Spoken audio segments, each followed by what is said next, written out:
Test audio, test one. Test audio for the live. Test audio, test.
It's 3 o'clock.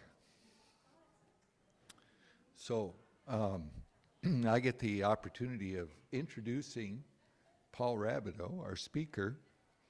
I first met him, he probably doesn't realize this, but I saw him in 2023 in North Carolina. Okay, at a Workers and Elders Conference there. And then earlier this year, I went out to Tennessee to go to a conference out there. And it was a smaller conference than what we have here today, and so we had a little more time for interaction and so on. But my role here is just to introduce him, and I'll turn it over to you. All right.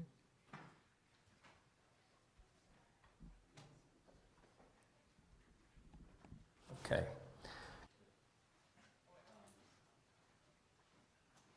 My first few slides will I'll introduce myself more, and I'll use that as a way of getting into our first topic,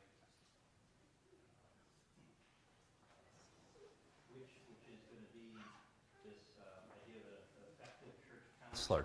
So the overall idea is to share some my own experiences and information related to just us all becoming more effective helpers with the people that we share church with or share our community with, right? So that'll be the idea. And what I'm hoping, I may as well say this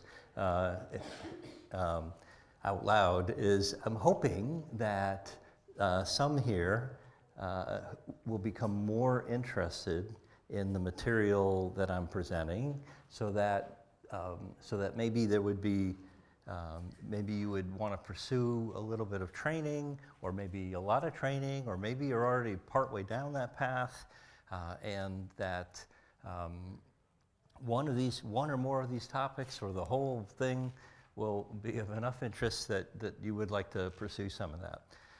So there, I have all the slides I have for today and tomorrow, and also on Sunday when I talk about gratitude. I will share, and there are more slides than in my decks than I will actually present. So each of the topics, there'll be a fuller discussion, and so you're welcome to have those.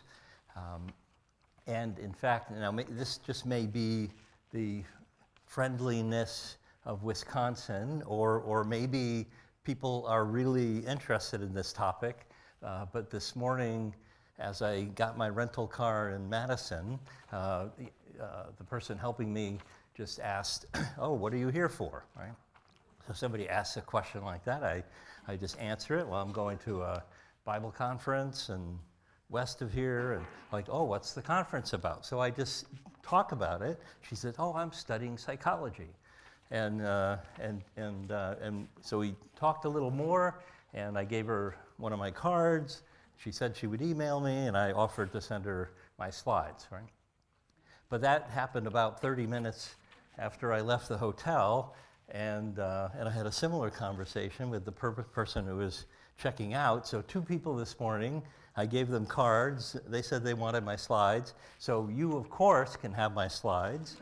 And they were interested. So at the end of this, I imagine you, of course, will be interested in looking at this more. So that's what I hope. So you may have seen the agenda, and I'll look at that with you just in a few minutes, and let me introduce myself a little more. Okay, so I'm going to tell you about how I got here and what I do with my life right now. And so you know that the goal of life is to have more letters after your name than in your name, right? So my name is a little bit long, and I'm just not going to get there. But what all that means is that I have a master's degree in counseling, which I got at a seminary in the New York area, an Alliance Church seminary, a Christian Mission and, Alliance. And the LPC in New Jersey refers to a licensed professional counselor. So there's a couple of years of graduate school. There's a couple of years of being licensed. States govern licenses like driver's license or medical license or a barber's license, right? So whether you're any of those or a counselor, in order to be educated or licensed as a counselor, just like being a barber, you have to go to school, and then there's kind of an apprenticeship, right? So all of that would last 5 or 6 years. It took me about 10 because I was working. I had another career, but that means I'm licensed in New Jersey, and I can practice counseling and be paid for it if I wish. And ACS refers to, it's a national credential that refers to approved clinical supervisor. So that means I can help people in graduate school do their internship, and then after they leave graduate school, I can help them in their licensing process. So if they're the apprentice, then I'm the supervisor. Okay, so that's just something. Well, I'll show you how that fits in. So my life really is divided between doing pastoral counseling and professional counseling, right? And so the way I spend my time during the week, so I'm an elder at Cedar Croft Bible Chapel in South Plainfield, New Jersey. It's a small assembly. You know, not this many people show up on a Sunday morning, but close to this, and it's growing a little bit. But we have a couple dozen assemblies in New Jersey. There's 8 or 6 or 8 within 20 minutes of where I live, and there's more. Those are the ones who want you to find them. There's a couple of more that don't want you to find them. So it's a place that it's really where the Brethren movement landed in the U.S. So there's a lot of assemblies, probably 3 dozen in New Jersey. And so a couple days a week, I do counseling out of my church, and I do that from a pastoral counseling point of view. And what I mean by that is, how do you know somebody is a professional? Well, they have a license, and you pay them. So a plumber has to be licensed, and so a plumber will have on his truck, or her truck, will have a license number, which is issued by the state, and then you use that plumber, you have to pay the plumber, right? So that's how you know someone's a professional. But when I'm doing counseling in my church, that's not what I really want to be doing, because what I'm serving some local assemblies, a half a dozen local assemblies, and the community as a way of reaching out in our town. And if people, some of those people will come to our seniors group or the youth group or something like that, and I want to offer them counseling for free. Right? This is part of the ministry of Cedar Croft Bible Chapel. And I also do counseling with missionaries and full-time workers, so missionaries anywhere in the world and full-time workers in North America. If you know Steve Price, then he is part of this ACM, Assembly Care Ministries. But I do this counseling with Tammy Hollingsworth, who also has an organization called ACM, Augusta, Georgia, Augusta Counseling Ministry, and then a couple of other people around that are trained in a similar way as me. It might be an elder at their church and has some training, formal training. So I do counseling with missionaries. But all of that is really, you don't need a license to do any of that. And I really don't want the state to walk in and if somebody complains about me to the state, that when they come around, they'll say, this is a church. We have nothing to do with churches, and that'll be it, right? So I do counseling like that. And it's also, although all the counseling I do, I like to integrate good clinical information, things that I learned in my master's program, things that could be helpful, with good, that's an understatement, good biblical information, right? And that's all of that could be helpful, and whatever it is that could be helpful, right? So if people are coming to a church to get counseling, they might expect to hear about the Bible, and if they're not interested in that, don't push it on them, but they'll either get it explicitly or covertly, as we talk about truth that will help people, right? So I spend half my week doing that. The other couple days a week, I work at Market Street Mission in Morristown, New Jersey. Morristown was George Washington's headquarters for quite a long time during the Revolution. So it's a historic old town with 250-year-old churches, and a rescue mission, which is a homeless shelter, this case, a homeless shelter for men who mostly have addiction problems, okay? And it's 140 years old, started by some women whose husbands drank too much in I guess, the late 1800s. And there we offer counseling to the community, and it's faith-based, it's Christian, so it's a Christian addiction facility, but we also offer counseling to the community as an outreach, Christian counseling, and this is where I supervise graduate students and postgraduate students that are pursuing licensure so that they can become Christian counselors. And as I was getting involved in all these things, I realized that's one of the callings that God has for me, is to help those who help others, right? So if I'm helping someone become a Christian counselor, okay, then at some point they will start helping people.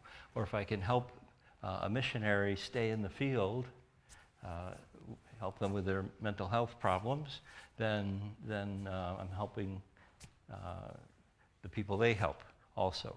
It's not likely that I'm going to become a missionary at this point, but I can help people who are out there doing that. So I really have these two worlds, and I, as I described, I like to keep them apart.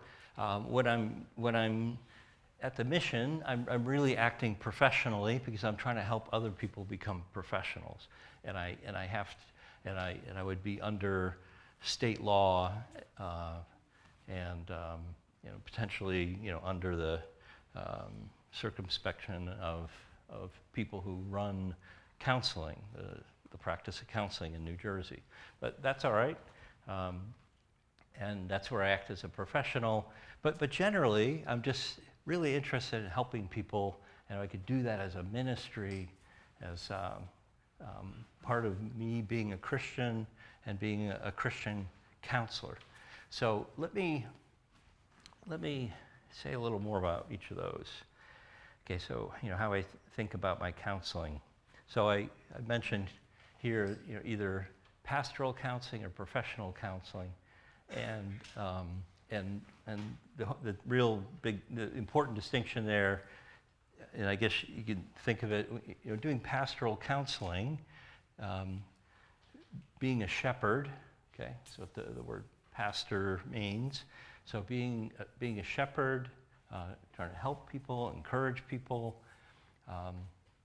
and doing it under the authority of a church, okay, or doing it as an individual or connected to CMML, the missions organization in New Jersey, where I live a short distance from there, versus being under the authority of state law and or ethics, if I sign up for someone's ethics, that kind of distinction I made. And being a Christian counselor. Now, there are counselors who are Christians, but don't integrate their faith, right? I met somebody at a training once. It was just a secular training about supervision, and discovered she a couple things. One was she was the director of a program that we have in New Jersey at Rutgers University, the State University of New Jersey runs it, where somebody can call in and either themselves or on behalf of an addict and find a program, okay, kind of match a patient with a program. Anyway, she was directing that. That was kind of interesting, and also she had worked in a Christian counseling environment, and she didn't really like it. Although, you know, she herself was a Christian, and she said the clients kept expecting me to share the Bible, and I just am not comfortable with that. I think, and I wasn't sure why, but it's probably her Bible knowledge. She just wasn't. She maybe read her Bible and went to church, but her Bible knowledge, she didn't feel like it was adequate to integrate that with her counseling. That seems like such a shame to me, because the Bible, and we'll get into a little bit of this here, but of course the Bible can be such a help to people, okay, of course, right? And the Bible is about, a lot of it is about very practical human problems. And so we should try to be skillful in using Scripture to help people. But I also think there are other things that are helpful. And so this third point I want to make, and I've used this word integration a couple times, but haven't really defined it, except to say that combining good clinical information with good biblical information, right? So, and this honestly is a little bit controversial, but so I wanted to talk about it up front. Or in churches, it can be controversial. So, when I studied in a seminary, Alliance Theological Seminary, their goal was to produce Christian counselors that could be licensed, and as a result, somebody can earn a living doing counseling. I think, doing some good, they can have a career in that. And I think it's a good career, right? Because you're helping people, and you can live off of that.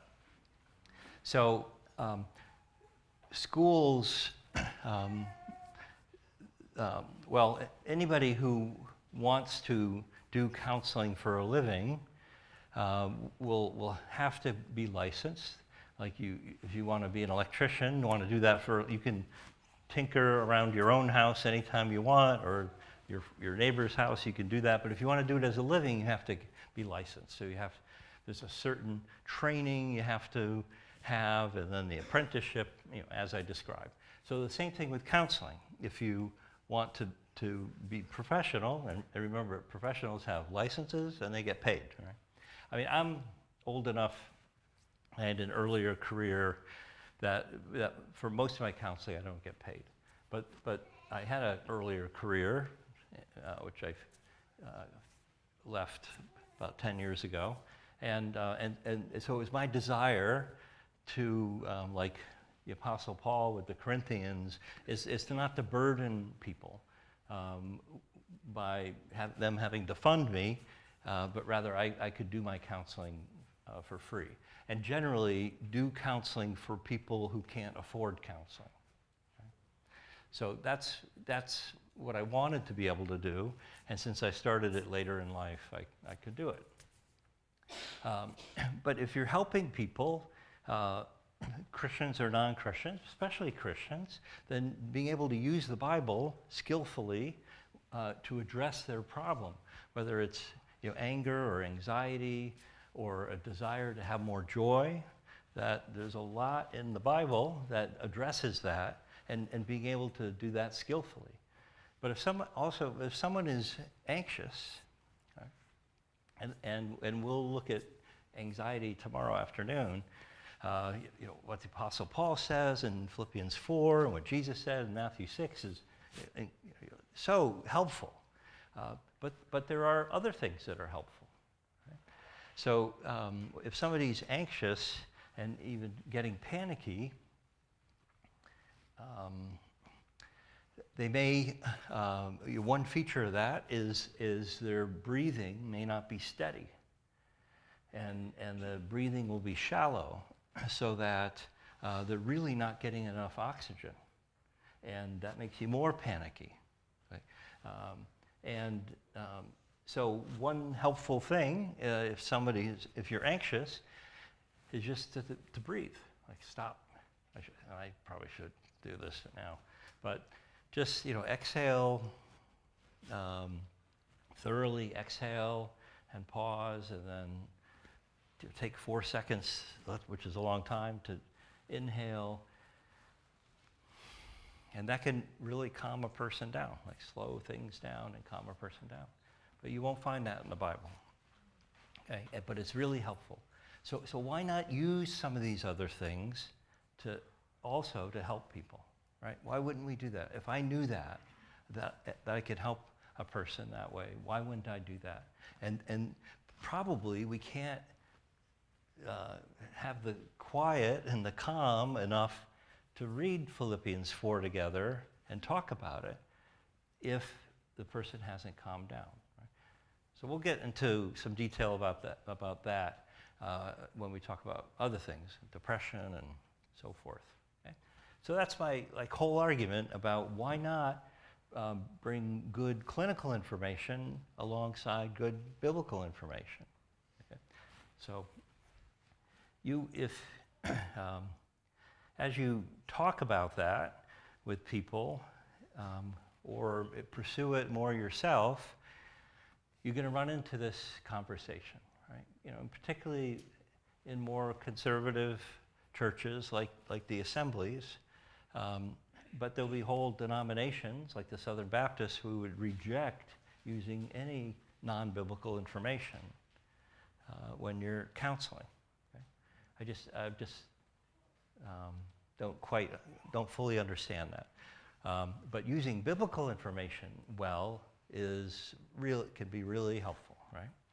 So the spectrum of using psychology in the Bible in counseling. Okay? So there are extremes which exist in reality quite a lot. One is to not use the Bible at all and just use psychology. And I told you about a person I met, a counselor who is a Christian, but who is not a Christian counselor. Right? In her counseling, she wasn't Christian, but she is a Christian. Okay? So there are counselors like that would use their secular training and can be helpful, but they're not going to integrate what they know or what they don't know, I guess, about Scripture, right? Or there's just an unbelieving counselor who will do secular counseling. But really these days, this wasn't true 40 years ago, but these days, secular counselors should be respectful of a person's faith. Right? It's bad counseling to not respect a person's faith. And automatically, because you're guilty, because you sinned, and not automatically try to talk you out of your faith. I know your problem is you're guilty. You say, well, I did slap my brother across the face, and I'm guilty. I should feel guilty. Like that, even if that doesn't make sense to the counselor, they should respect that and use the commitment to your faith to help you. Right? So that's the way it should be. If you run across somebody who doesn't respect someone's spirituality, then that's not going to be a good counselor at all. Okay? So on the one hand, there are people who just use psychology, use science. On the other hand, there are people who would only use the Bible, right? and say you're wasting time if you're talking about anything else, and you're introducing worldly information. Okay, and there are a whole bunch in between. And I would call myself a Christian counselor, and as I use that word integration, I would integrate good information from both sources just to try to be as helpful as I can be to this person in crisis. Okay? But there are plenty of Christian schools and universities, graduate schools out there, and Christian professors who are doing research. That this would be one way, outside of doing individual counseling, that Christianity would show up. And so a really good example in recent decades is on forgiveness, research on forgiveness. I mean, forgiveness is a really strong biblical theme and key to our faith, right? I mean, we've been forgiven, and we need to forgive others, right? And the statements Jesus makes about that and Paul makes about it are very strong, right? So there are Christians who thought we should study that more and understand the benefits of being a forgiving person and to forgive someone. So a couple of years ago, there was somebody somebody I knew, and he told me, so he told me that he and his wife went to the University of Wisconsin in Madison. Okay, so they went there and they were working, and he said, "Oh, my wife's finishing up her dissertation in education in Wisconsin, and her topic is forgiveness, forgiveness education." Okay, so it's getting a PhD in forgiveness education. Okay, we're writing her dissertation, and they were from Saudi Arabia and both Muslim, and this is what she's pursuing. So I did get a chance to talk to her once about careers in counseling, and it was very interesting. But she's doing that because Christians 20 years ago started studying the broad benefits of being a forgiving person, right? So that's one way that Christians have been involved with kind of secular research because I mean that's good for everybody and they could demonstrate that being forgiving is good in every way you could think of, mental health, physical health, relationships. Right? There are others who, this Christian psychology, who look to the Bible and what is the psychology that the Bible describes of human beings, right? And we'll touch on that in a few minutes. Okay. So there are some, however you might think about this, there are certain cautions that I'd like to highlight. If you're going to only use psychology, then of course reason and science. I mean, psychology is a science, and psychologists observe human behavior either individually or in large research studies, and use reason and science to come up with some ideas about how humans deal with things spiritually and emotionally, psychologically. Right? if you're using just the Bible, then we're using Revelation. Okay? Just focus on what the Bible says about human nature, which is there's a lot it says, either explicitly, like Philippians 4, or you study the life of David, or Elijah, or Jesus, okay, which we're going to spend a little time on this weekend, and you come up with ideas about living healthy, mental health, living, and you can draw those lessons from the Bible. And but I think if you're a Christian counselor and you want to integrate these, one of the things you need to notice is that when you blend these two extremes, they're not always going to agree with each other, right? There'll be contradictions, right? And I think you have to be careful to put revelation over reason or science, right? So just thinking about that and thinking about the risks associated with the onlys on both ends of this, that the risk for the integrationist, okay, I would apply that word to me, of integrating these two, is you're reading the Bible, studying that, studying theology, and you're studying psychology or other, human behavior, and there's a cool idea, I don't know, maybe attachment theory and abandonment in psychology, and you start looking, that's cool, and it makes sense, and that might help people, and then you start looking through the Bible for texts that support, you kind of take those theories and baptize them in the Bible, or you try to make the Bible say something maybe it doesn't say, right? Right, that would be a risk, right? But the Bible-only counselor has risks, and one of them is ignoring helpful information, right? That example I gave about helping a person who's anxious and panicky to how to calm their bodies down, right?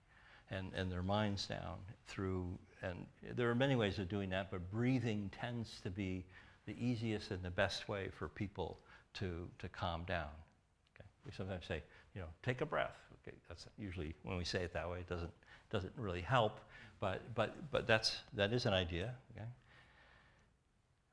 And so sharing those ideas, like ignoring helpful information. Right? I do spend a lot of my time with new clients who are depressed or anxious, just talking about medication or some of these tools to help the body adjust, okay, to calm down or to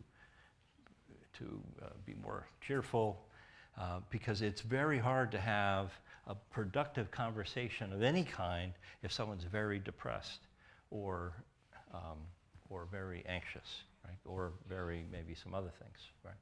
So ignoring helpful information just when you're trying to be helpful. Or maybe treating patients beyond their ability. Right? So there are things that the Bible doesn't talk about, I don't think, like schizophrenia or some severe mental illness like that are medical problems and need medical treatment. But if you think that every problem is either defined by the Bible or and treated by the Bible information, then you might really hurt people by not helping them in a way that, like adding a psychiatrist to the mix, or thinking that the Bible can achieve all goals. Right? So there are risks on all sides of this kind of story. Just a couple more ideas around this. There are organizations that, of course, are purely secular, right? The American Psychiatric Association, or the other APA, the psychologists, and like magazines like Psychology Today that are popular. So, of course, there are organizations like that that make statements and have ethics. And likewise, in the Christian community, there are organizations that, like the Association of Certified Biblical Counselors, okay, ACBC, that are Bible only and have journals and training. So one of the things I will give everybody here through Ron is a list of resources that if you want to follow up on a topic or on one of these Christian organizations to study something in a big way or a small way, there's some, I'll give you some resources.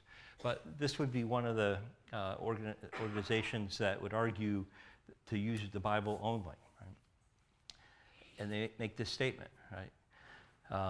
On the sufficiency of Scripture. Okay, sufficiency is a good theological term. We believe the contents of Scripture speak with authoritative relevance to the content of counseling conversations, so what should be talked about in counseling. Therefore, we hold that the Bible sufficiently informs the structure and content of counseling relationships. So the Bible defines what human nature problems are, and it also provides the solutions, and that it's sufficient.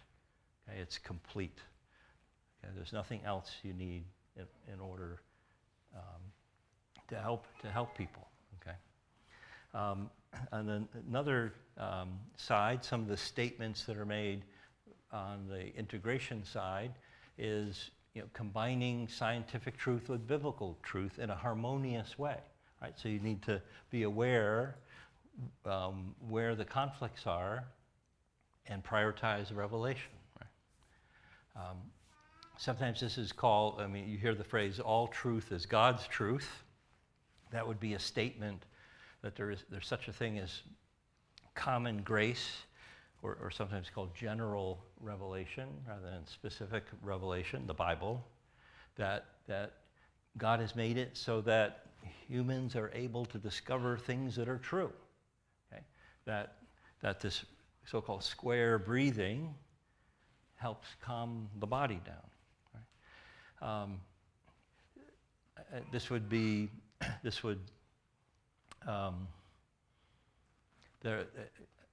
I'm going to talk a little bit about gratitude tomorrow and a lot about it on Sunday morning. But gratitude, there are lots of books written on gratitude right now. Some of them are written by Christians and some of them are written by non-Christians. But there's another area where a lot of research has been done by Christians and non-Christians to further demonstrate what the Bible talks about, is that this is one of the most important things any person can do for themselves, is to become a more thankful person. Right? The Bible says that, puts a big emphasis on gratitude, that it's the will of God for Christ Jesus. Right? It's the will of God in us for Christ Jesus to be thankful in all circumstances. Okay? Paul says that in 1 Thessalonians. It's the will of God that we are grateful people. And the Bible will talk a little bit about the benefits, but science has elaborated on those benefits. Okay? Every kind of health, physical health or mental health, your cholesterol, your blood pressure, your blood sugar, your anxiety, your depression are all positively impacted by gratitude. Okay? And not all that is laid out in the Bible, but there's a truth that's in the Bible that we accept, and Christian and non-Christian scientists have elaborated on that. Let's see if this is true, and you discover it's true. Just because that's human nature. And the Bible comments on human nature and offers solutions, and smart people over the ages, from Aristotle and all the way up to people in our time, who are keen observers of human behavior will come up with the same conclusion that the Bible has, and maybe look at it in other ways and elaborate on that truth. Okay? So that's why I think it's the idea that, well, all truth is God's truth, that both special revelation and general revelation, what we can learn about the world, God's creation, can be helpful. Right? Yeah, science can expand upon biblical truth. Right? Archaeology does that. You read the Bible. You read in Philippians chapter 2 that Paul talks about how Jesus, though God, became a man and a servant and died on the cross. Right? You go to Philippi, it's written to the Philippians, and you see there's a monument that King Philip, built to himself on how, though a man, he pronounced himself a God, right? And then you say, wow, that's cool. That's there to see, and Paul was writing to the Philippians saying, Jesus is the opposite. Of course he's the opposite, right? So it just enhances your understanding of Philippians when you do just study archaeology a little bit. Some science outside the Bible that enhances your understanding of the Bible, right? And the Bible just doesn't cover all mental health issues or solutions. Right? Some of them are, I think they're all maybe medical problems, but there are certain things that the Bible doesn't cover that humans need help with. Right? So those are the arguments.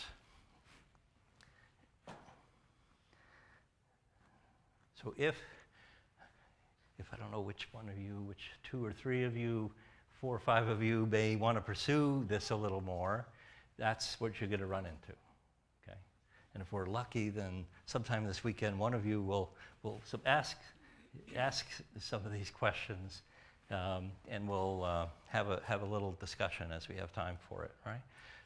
But I'm just kind of laying out this history from the last 50 years about Christian counseling, or Christians and counseling. And it started maybe 50 years ago, because maybe 75 years ago, there was, I mean, you can go back to Freud 100 years ago, that there was this explosion of psychology in the United States and in the Western world, studying it.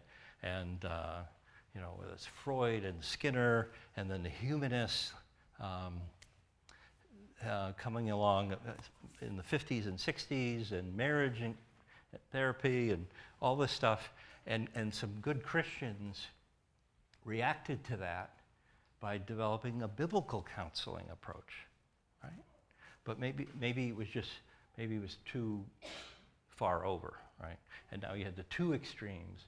In the last 50 years, there's been more integration, right? Okay. So,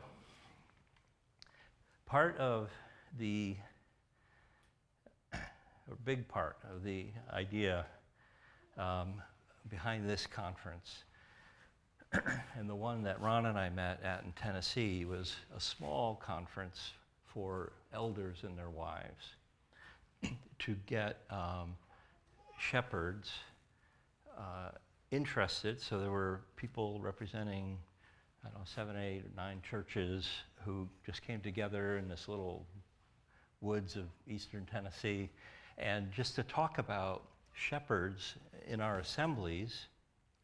And shepherds, not just meaning elders, but whoever has a gift of shepherding and encouragement, has those spiritual gifts, okay, men and women, to maybe think of ourselves in the role as first responders in our assemblies, which traditionally maybe have been suspicious of counseling, that we have the Bible and that's all you need. And in my circles in New Jersey, I mean, if you saw that, you might see that, where a couple really needs help and really needs help, and they didn't really want me to get involved because of my training, and they were just going to handle it. The elders were going to handle it, and the elders are very competent people, but sometimes there are issues that come to the elders that are just really beyond our ability in their difficulty, right? And having available people who have some training, and that doesn't mean you have to have a master's degree and a license, but just some training in particular problems to help people. Right? And if in our churches, our shepherds had greater awareness of problems, what they look like, what does anxiety look like, what does schizophrenia look like, and could recognize problems and maybe just start to help based upon the Bible, where the Bible offers help, and other sources of information, to either just recognize or maybe recognize and start to help. And if it gets to be too much, find someone else to help. Okay, so that's sort of the idea. Think about what a first responder is. It's somebody who's there first, has some knowledge of problems, and will handle what they can handle, and then they'll get the person to the emergency room or whatever it is to get additional skilled help. So just thinking of shepherds maybe as first responders in our church to mental health problems. Okay. So in our weekend together, these are some of the things we're going to talk about coming up. We talk about sort of the biblical basis for Christian counseling. What does the Bible, what kind of terms does the Bible use that point to the kind of terms that psychology uses, and how they are talking about the same thing? Because it's all, both of those fields have a lot of content related to the problems in human nature, right? And solutions. Okay? But how do they map on each other? Okay? It's not perfect, but we'll do that. We'll do that every time that we talk about something. Like depression. Where does the Bible talk about depression, and give us examples? But first, what is depression? So when I'm in front of audiences like this, the way I'm going to do integration is, so depression, what is it clinically? What is depression? And there are thoughts that characterize depression, and there's something I feel in my body, my feelings, that are characteristic of depression. So what is depression clinically? So we know what we're talking about. When we talk about joy, I want more joy in my life. Well, what do you mean by joy? And is that different from peace? So what is joy? What is peace? And then what does the Bible say about it? Okay, so what is it clinically, and then what does the Bible say about it?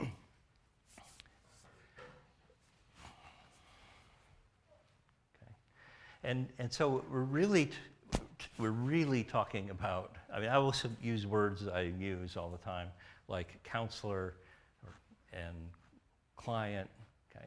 But what we're really talking about is helping people, right? So in my pastoral counseling role, just helping people. Right? I will do things in my pastoral role that professionals should not do, right? Go to a client's wedding or something, birthday party or something. Or, because we're just trying to help people, and we're in churches with people, and we're trying to be a Christian helper, right? So this biblical basis for helping, and I've given you a little bit already, just the framework that at least I'm working in for for being a bit more effective helper.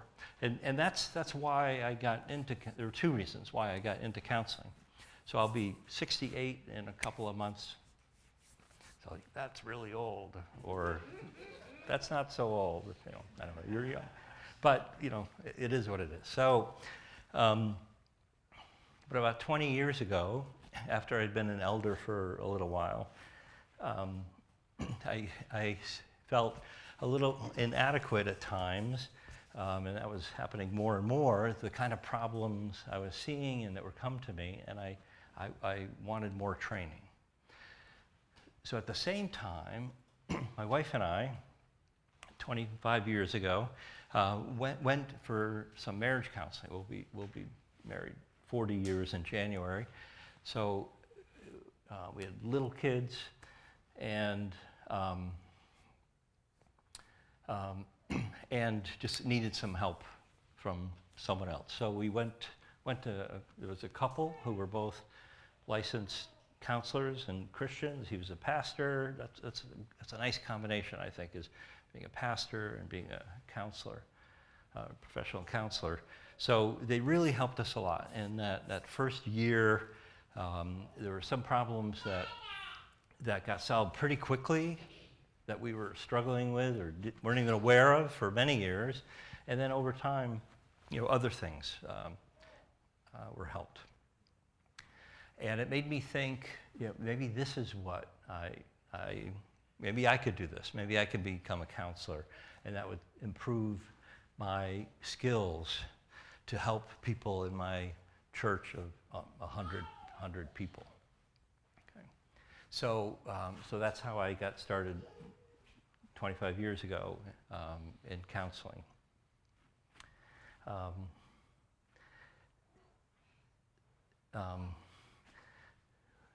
In the next hour, we're going to talk about listening.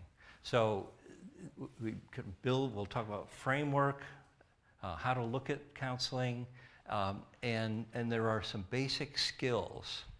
And listening is the most basic and important skill.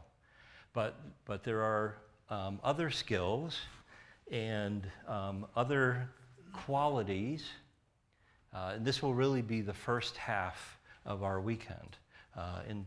Today and into tomorrow and through tomorrow morning, is talking about the qualities of the counselor. We'll talk about compassion and resilience, okay, and use Jesus as our example of compassion, and also our Christ-likeness, about just gaining some skills. And being somebody who can be helpful. So the skills of a helper and the person of a helper. And so there, talk about compassion and its pitfalls, and we'll talk about Christ-likeness. In particular, we'll talk about emotional intelligence of Jesus. Okay, so I'll save that for tomorrow morning. And then the rest of our weekend will be spent talking about common problems. So anxiety is the greatest mental health problem in the United States and in the world, especially post-COVID or during COVID and lingering post-COVID. And then depression, but we'll also talk about anger and joy, and in talking about joy, we'll talk about addiction, because they have something in common. And then as we talk about depression, we'll talk about suicide, and what do I do, right? What do I do when someone starts talking to me about hurting themselves or killing themselves, right? So we'll make it very practical, and we'll always define the emotion based on clinical information, and then we'll look at what the Bible says about it. Okay, that's what we will do. Okay.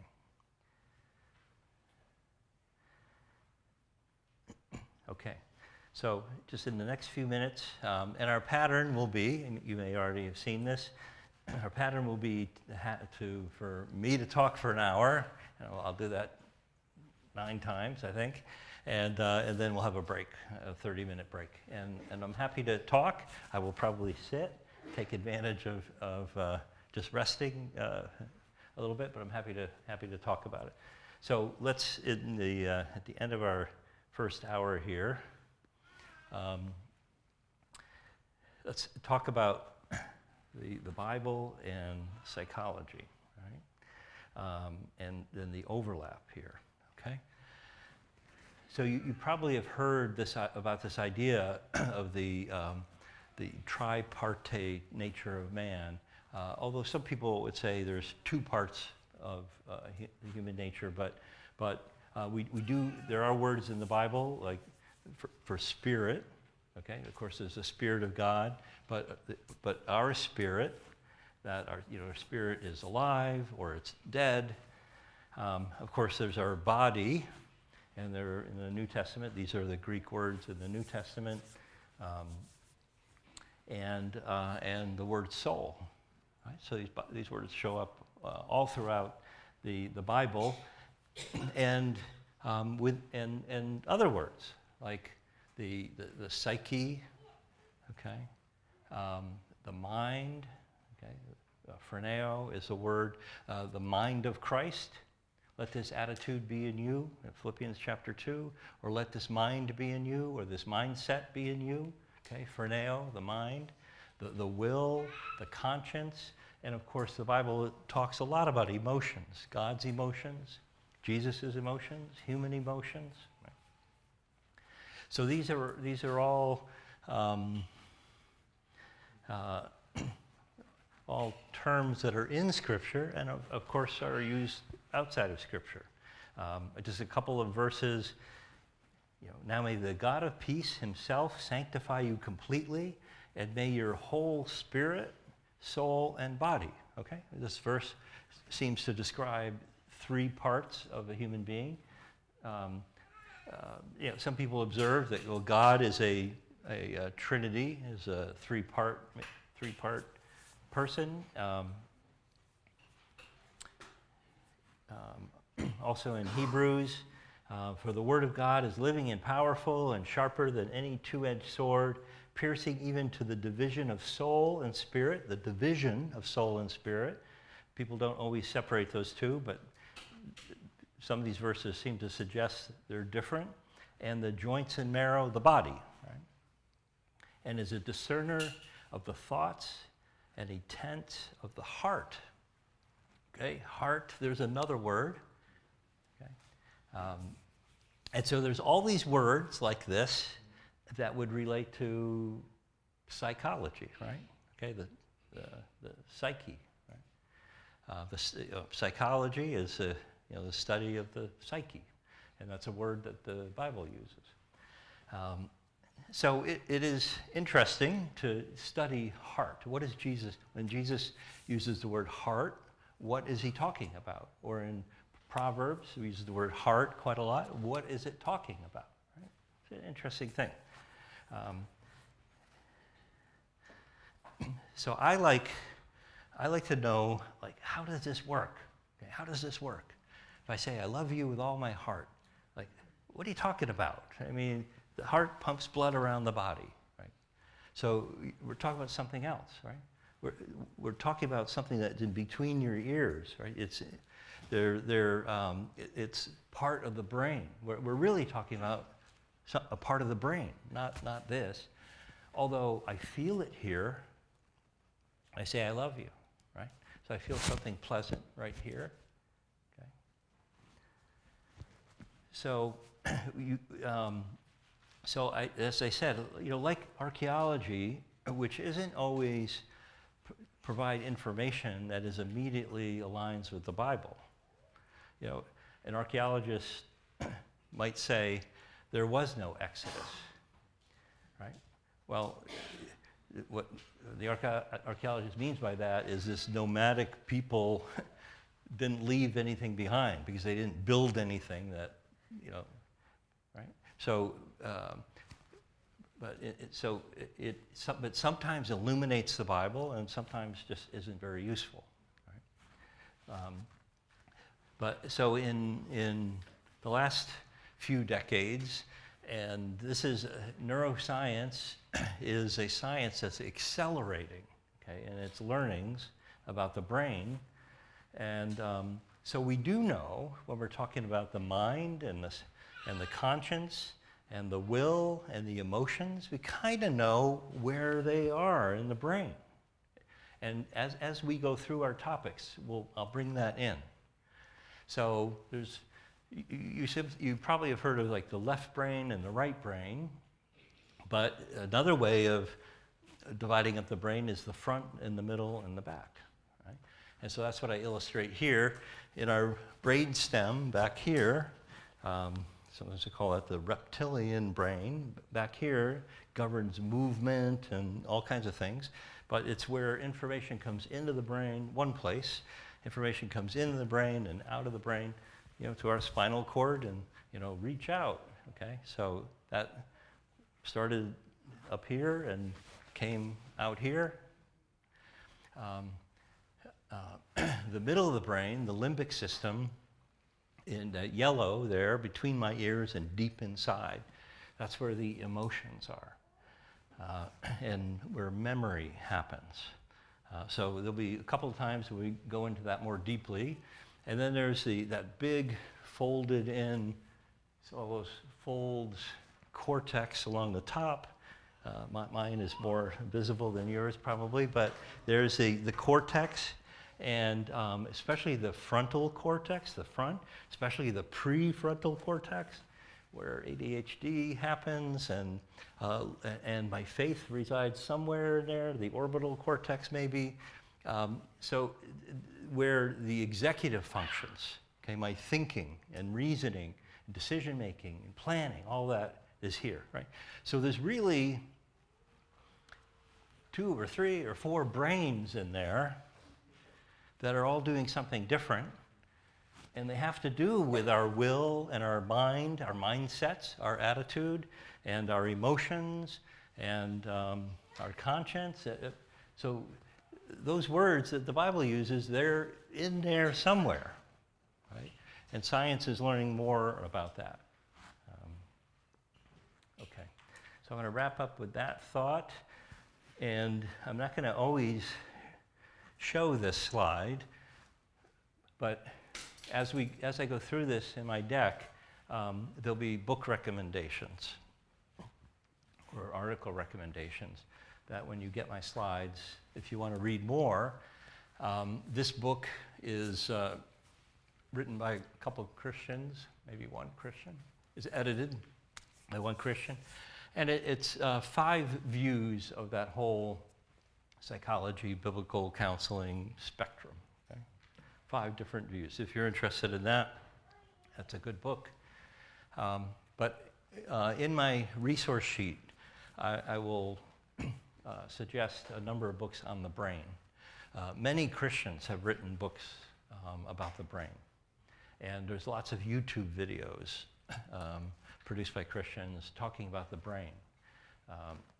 But some of the books I have in there will not be written by non-Christians, but they're just talking about the brain. And that was one of the most helpful things to me when I first read a book about the brain. Okay? And so I recommend to you that sometime in your life, read a book about the brain. You will, I think, become more understanding of other people and of yourself, more empathetic, and you'll tend to give people a break. And a term, neurodiversity, that there's a lot of different brains out there, and some of them do some things better than other people, and it just gives you I think a little idea that we've all got different brains, and we're better. Some are better than others at some things, and just be patient with yourself and other people, just because that's how we were created as individuals. Okay, so when we come back at 4:30, we'll talk about the single most important aspect of counseling, okay, which you can learn for free.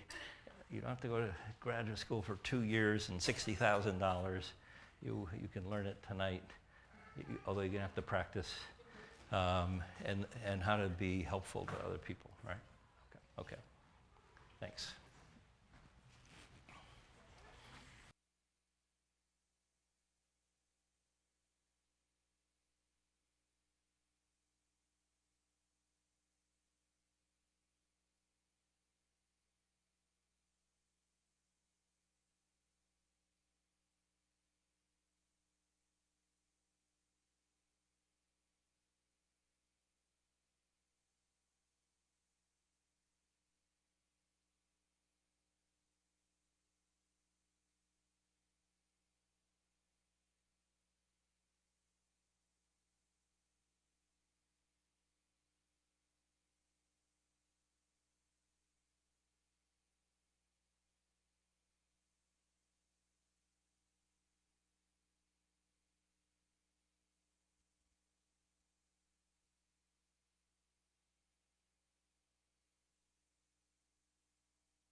The Spirit?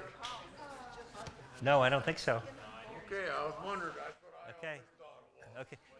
Yeah, yeah, just look at every verse where Jesus says.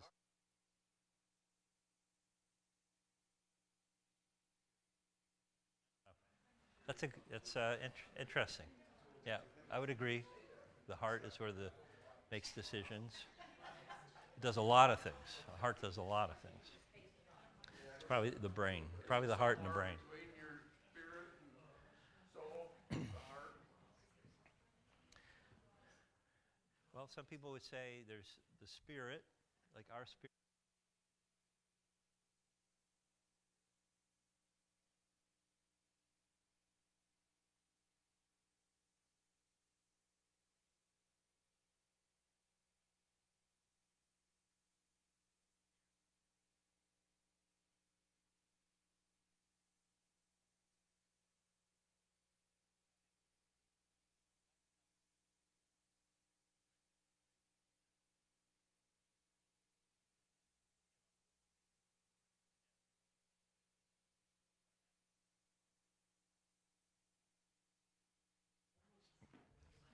Okay.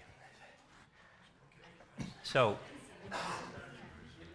we just laid a foundation, um, in a little bit of foundation in some of the language the Bible uses that overlaps with the secular study of psychology.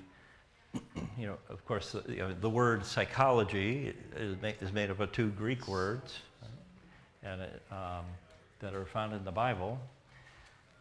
The study of the spirit, right? Okay, so and then what kinds of counseling exists out there right now? Just so when you are, if somebody asks you to help them find a counselor, so the resource sheet I have, if you just think of like Focus on the Family, you can go to their website, and right at the top banner, it'll say Find a Counselor. Right? And you can click on that and put your zip code in there, and then people vetted by Focus on the Family, Christian counselors. Right?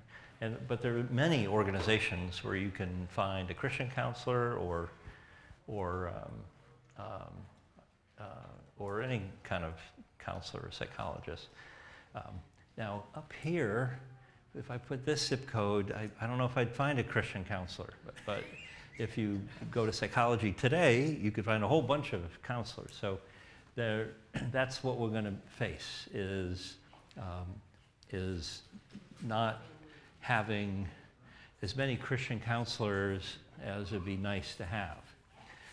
So in our churches, can we be more helpful to each other and maybe handle problems as they emerge rather than waiting until they become full-blown and now you really need help? Okay? So just be more helpful to each other.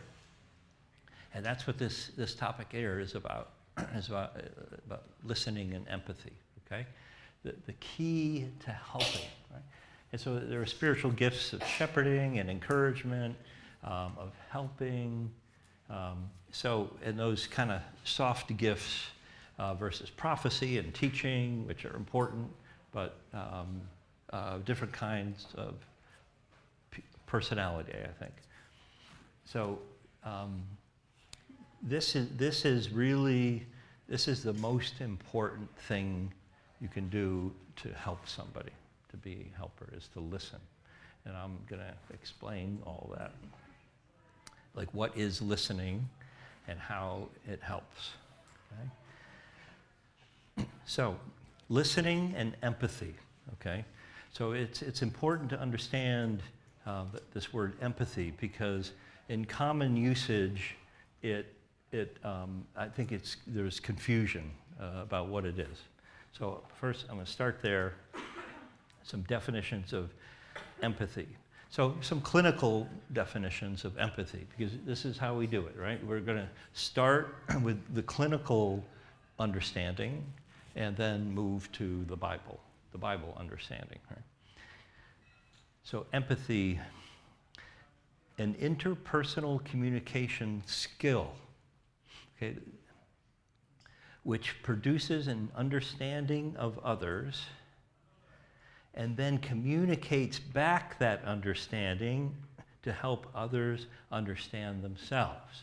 Okay, it's like we're reading Romans 7 or something. Like, what is that? Okay, so let me break that down. So listening produces understanding or empathy. So those words are interchangeable, I think. Empathy and understanding. Okay, so when I use those words, they're interchangeable. So empathy. Okay, so interpersonal communication. Okay, so two people are talking, or more than talking, they're communicating, maybe non-verbally as well. And it's a skill. That's good news, because I can get better at this. I can learn how to be understanding of another person. Okay? But this is what we mean by understanding. Okay? So I listen, and I exercise this skill, and it produces an understanding of others. So as I listen, I start to understand. Okay, so that makes sense. Just sitting there, being a good listener. We'll talk about what that means to be a good listener. And I'm starting to understand, right? So this happens around my house all the time. It happened didn't happen last night. It happened the night before last. And my wife said something for the third or fifth time or something. And I said, you just keep saying the same thing over and over. And she said, well, you don't respond. So how do I know if you understood me or not? That's a fair point, right? That's a fair point, right? And so I can sit there and listen and say nothing, and I may completely understand. Okay? Yeah, we're having dinner with the kids on Wednesday. Okay, I got it.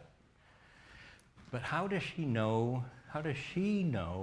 that I understand if I don't say something, right? If I don't give some indication? So understanding it goes further. Like, that kind of understanding isn't really very helpful. It might even lead to an argument, like in my house. Right? So interpersonal communication that produces an understanding in me of others, and then it's back that understanding I have, right or wrong, to help others understand themselves, helping them understand themselves. So I'm listening, I'm understanding, but that doesn't help. The help occurs that when I demonstrate my understanding, then they start to understand themselves better, right? Clear as mud, right? Okay, so let's try another one here. Okay, so it's empathy, understanding is also non-judgmental, okay? So if I'm going to help a person by listening and developing my own understanding, which I then share back and get a chance to be corrected, but now, okay, I understand we're having dinner with the kids next Wednesday, and Tim's coming from Pennsylvania, right? Like, yep, that's what we're doing. Okay, now I understand. I've checked my understanding. She understands that I understand, right? And I didn't say, I don't want to do that, or I didn't complain about it, or, it's non-judgmental. Just what are the facts? I just want to understand. It's non-judgmental.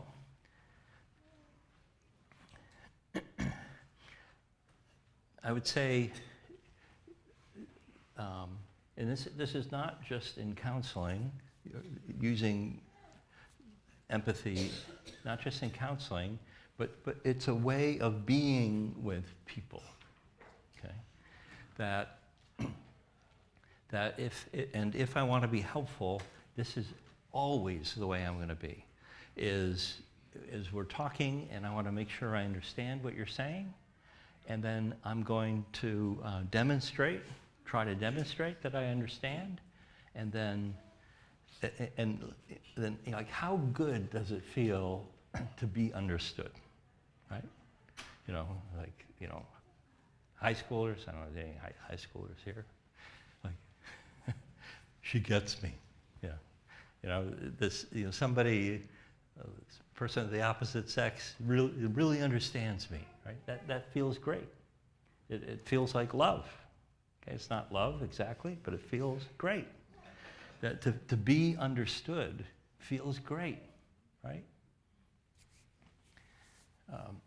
So just being with somebody and working to understand and to demonstrate that understanding, so that they know you understand.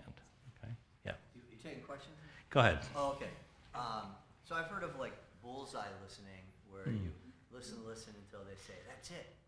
You heard me, understood me," right? I've been heard. Yeah. But this level you're describing is, I understand, because they're not yet fully understanding. So it's sort of beyond bullseye listening. You know what I'm saying?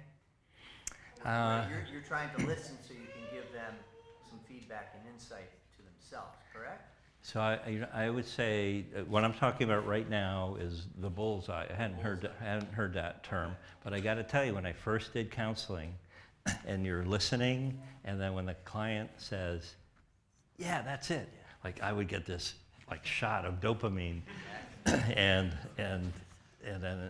we'll talk later about addiction, and just like, just wanting, like, oh man, that felt good. I want that again. So I'm going to listen some more. So I would say, as you use that term, we'll go as far as saying, all we're trying to do here, we're not being judgmental. Let's see what other words I have here. A way of being with somebody. Okay. And the goal is just to understand. That I understand, I'm checking my understanding, and I'm playing it back to them. And you know how sometimes just when you will say something out loud, you're in conversation, and then you say, you know, now that I've said that out loud, I'm not sure that's a very good idea, right?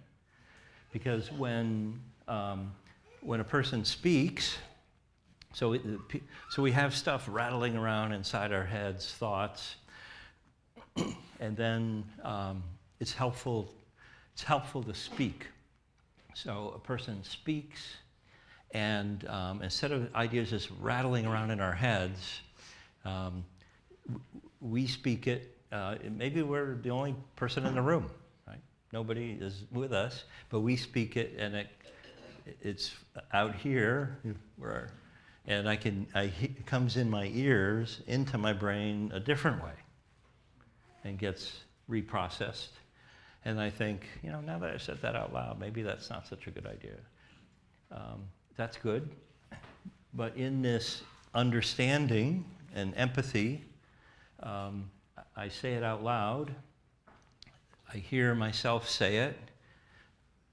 The person listening says it like, oh, let me just make sure I understood about next Wednesday. You said bum, bum, bum, right?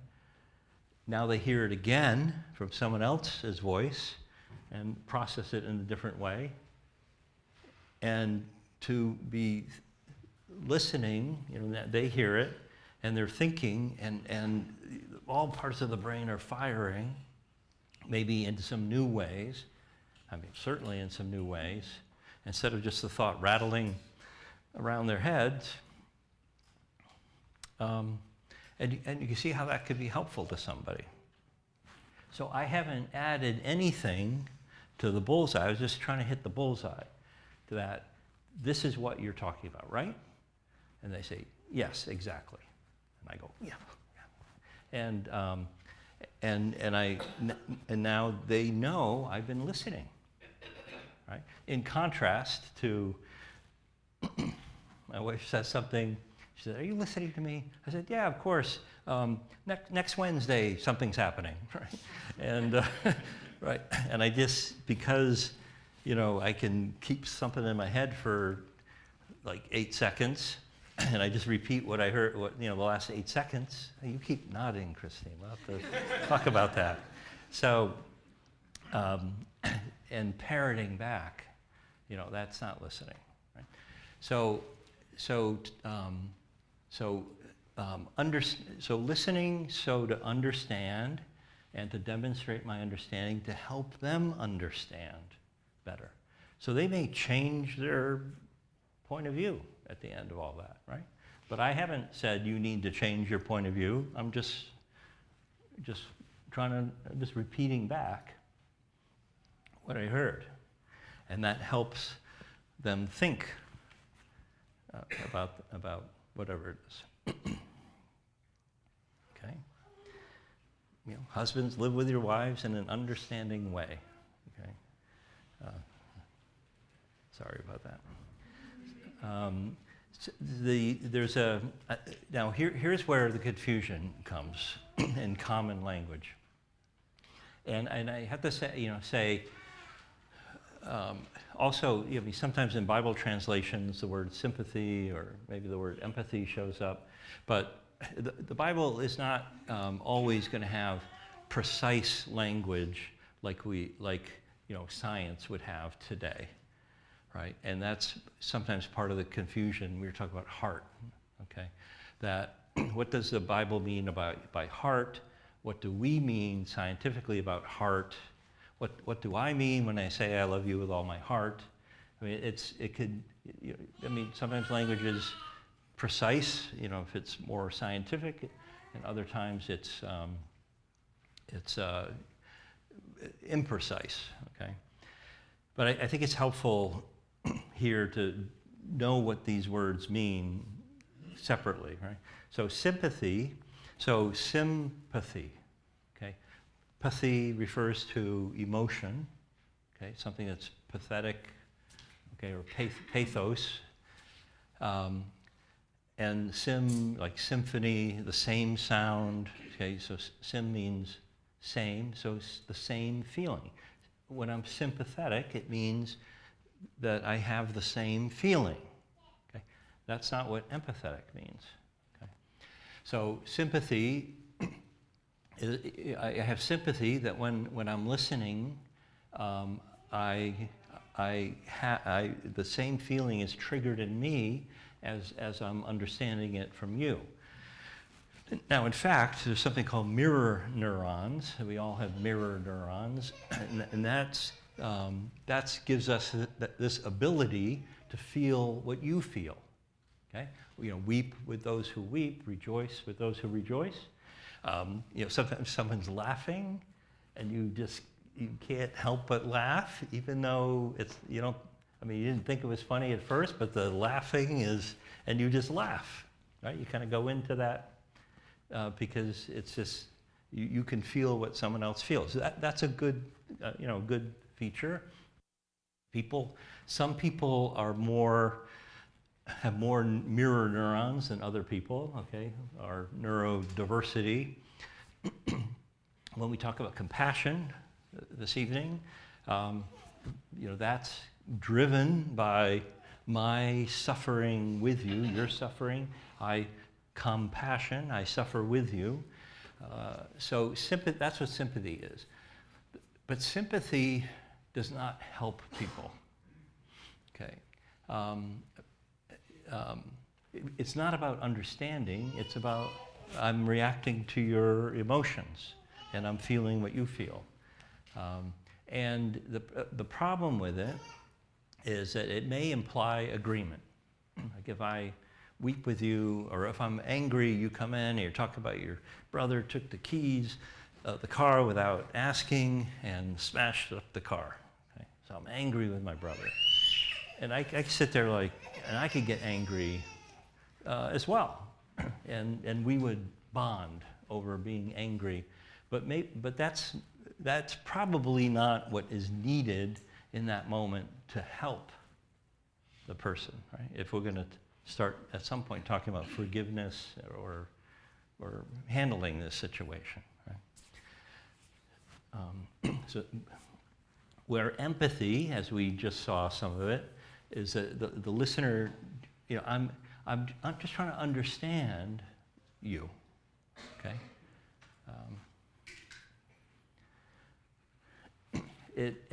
Part of this, we said, non-judgmental listening. I'm not going to judge whether you should be angry or not angry. I'm just trying to understand your anger and understand what happened.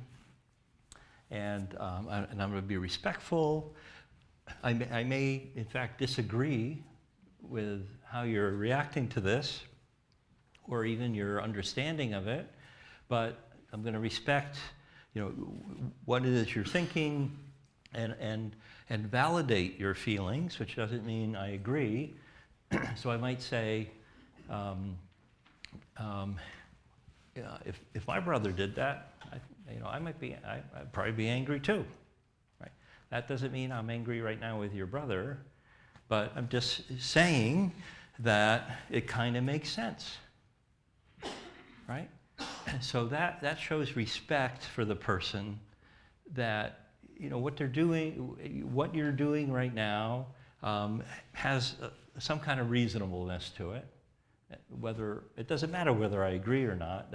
That's not going to be helpful at this point. All I'm trying to do is understand and create a relationship with you so that I can help you, and by showing respect and validating. Okay, men, live in an understanding way with your wives. This is a really good thing to do. I mean, and how hard is it, right? You just need to think about it and keep it in mind, just to validate feelings. You get a long way by helping by validating feelings. Just essentially saying, yeah, I get why you're angry. Okay, you're not judging. You're not doing anything except trying to understand. Right? And as a skill, it can be learned by anyone, right? And it is the key to helping. Okay, this is how to help people. Okay, so let's talk about listening. The Bible has something to say about listening. If one gives an answer before he hears, it is his folly and shame. Before I really hear the whole story, and attempt to demonstrate my understanding, if I'm finishing your sentences, like that's stupid and disrespectful, right? It's kind of shameful.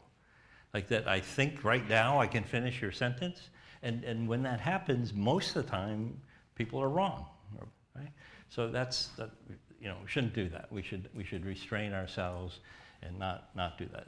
The Bible calls it folly and shame.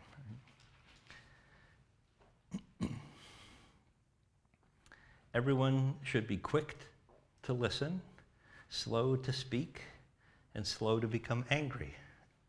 What a great verse. Quick to listen, like quick to listen. Isn't listening a passive activity where I just sit back and I don't say anything? That's not how this is described. Now maybe sometimes the word quick in the Bible is used for, like, or at least King James, like to be alive, or so I don't think that's not what this means. So quick, I think it means ready, but I don't know that you can defend that from the Greek word. But so we have to understand what this means. That quick to listen. It's good. Listening is an active activity. It's active. It's not passive.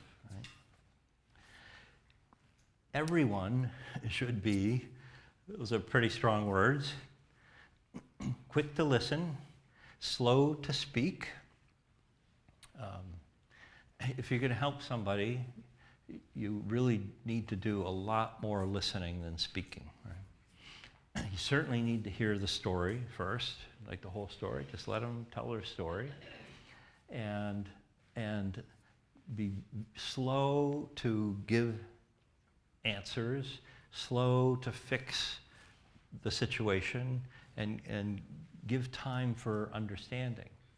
You know, I spent a few weeks with a new client once, and she was talking about her husband, and then after a couple weeks, I said, "Okay, I see that your husband is this, right?" And she said, "No, not that. No, no, he's a pretty good guy." And and I realized, I just jumped to, after 3 hours, jumped to a conclusion, and I guess my mind was going to some generic idea, and we really had to start over again because I just wasn't really listening well.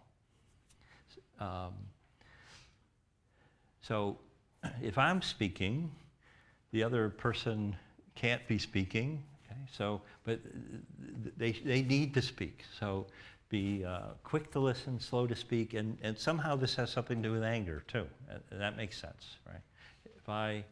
If this is a conflict we're talking about, then if I do less talking, there will be less anger. So I have to keep that in mind. Okay.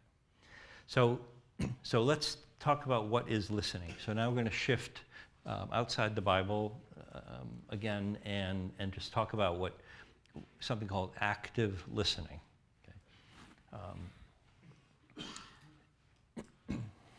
Okay. So there are really 5 things. Okay. So this is what I mean by listening. Okay. And listening is more than just your ears, right? It's your whole body. Your whole body gets involved in listening, right? And the first 3 things we talk about are not to include much talking.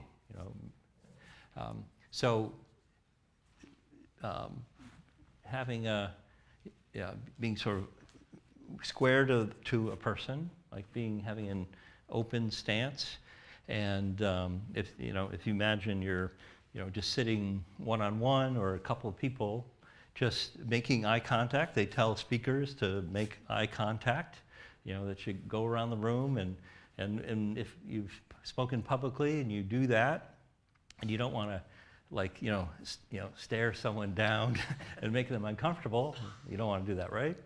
And but the idea is you're just making eye contact, and a lot of people in the room will feel like you're speaking to them, right? Okay. I mean, it's just a little trick in public speaking, but when you're one-on-one, you don't want to be looking at your watch or your phone or off. And some people have trouble with eye contact, right? And that's very noticeable. Like they just look away and talk all the time. But if you want to be a good listener, trying to have comfortable eye contact makes a person feel connected. Like it forms a connection. Okay? And sitting or standing with an open stance. Now, when I'm sitting, it's very comfortable for me. Like this is really comfortable. It's like this is comfortable. When I'm doing counseling, okay, don't do that. You don't need to do that. But I often have my notes here and my file here. But I this communicates something, right?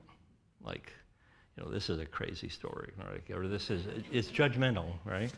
So I don't want to do that. I want my body to say, I'm listening to you, right? And that means a lot, right? I just talked about posture.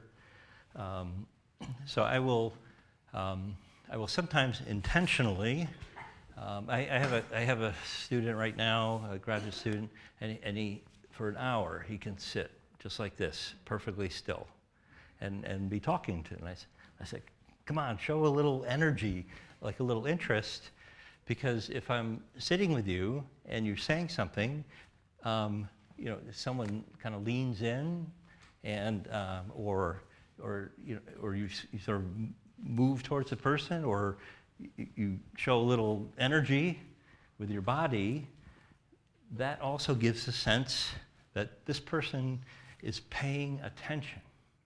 Okay, paying attention, right? That we don't pay attention anymore. We're distractible. We think we can multitask. Human beings cannot multitask.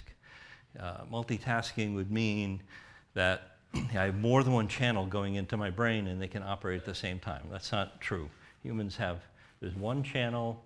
Now you may go back and forth between, you know, here, here, here, here, right? But you're going to miss something. Okay, it's not paying attention. Okay? So this makes someone think that I'm paying attention, right?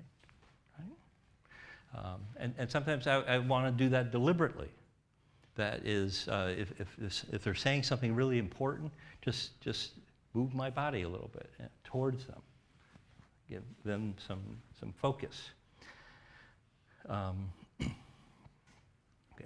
so these things are really body language, okay, non-verbals.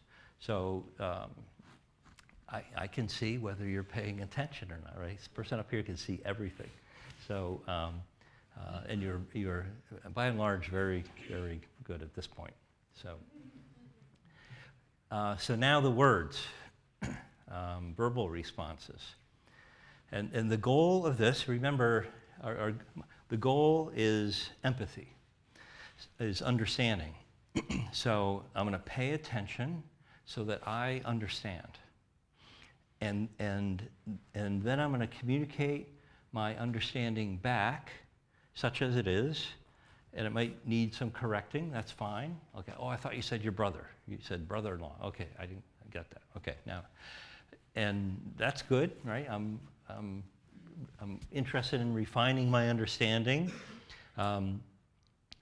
and so that they understand that I understand, which helps them also understand themselves. Right? That's the goal.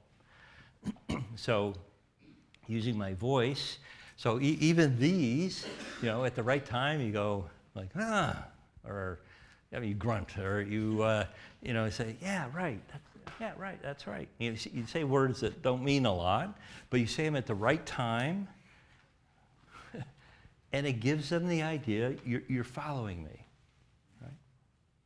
So, when personal computers first came out, somebody developed a program that just, you know, kind of made no body language, but just gave, you know, just sort of replies like, oh, the car, right?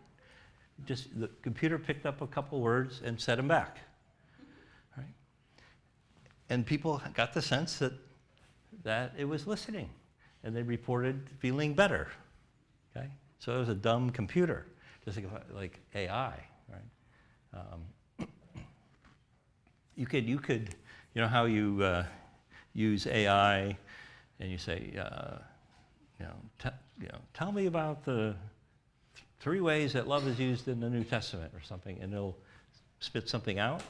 You can ask the question verbally and ask to receive a verbal response, and then you can ask another question, and you can have a conversation with your computer, right? And it's a lot better than it used to be. And people, and it won't finish your sentences, and it'll use inflection and stuff like that. So these are the things that make people think you're paying attention, right? And hopefully, you know, we are paying attention. Okay, that must have been tough. Oh, so then that's another class. But listening really gets good here in reflecting. I'm just going to reflect. So this is how we're coming to the bullseye, right? I guess that picture this is a big target, and through my listening and here, especially reflecting, I'm honing in on, okay, this is what you are talking about. So, a powerful part of listening is to paraphrase back what you heard. Okay, don't parrot. Parroting means you didn't understand. You just repeated the same words I just used, right? So that doesn't help. But I paraphrase back. Okay, so your brother just drove away with the car? Okay, yeah, well, that's a question form, but this is what I understood from your story. Like, yes, he did, just like that. So I'm just periodically just repeating what I heard, but in my words. And when it's right, now they know, okay, you're getting it, you're getting me, right? Or sometimes I'll summarize, maybe after 10 minutes or maybe at the end of the conversation. Okay, today we talked about your brother and just how inconsiderate he was. Now maybe they didn't use the word inconsiderate, but I picked that up. Okay, and you were really upset, and maybe you were angry. Like, I was angry, but I was maybe not so much angry, but disappointed. Disappointed. Okay, I get that. I get how disappointment fits in here. Okay, validating. And so you're helping the person refine their understanding of their own story because you're playing it all back to them. And you haven't said anything about whether it's okay to be mad with your brother or not okay or whatever. It's non-judgmental. Right? I'm asking questions at the right time. I mean, how far did he go with the car? Okay. I'm using my voice to show my curiosity and interest in your story. And so I'm just using your words and giving them back to you in a different way so that I demonstrate what I understand, right or wrong, and can be corrected, and it gives you other ways of thinking about it. Right?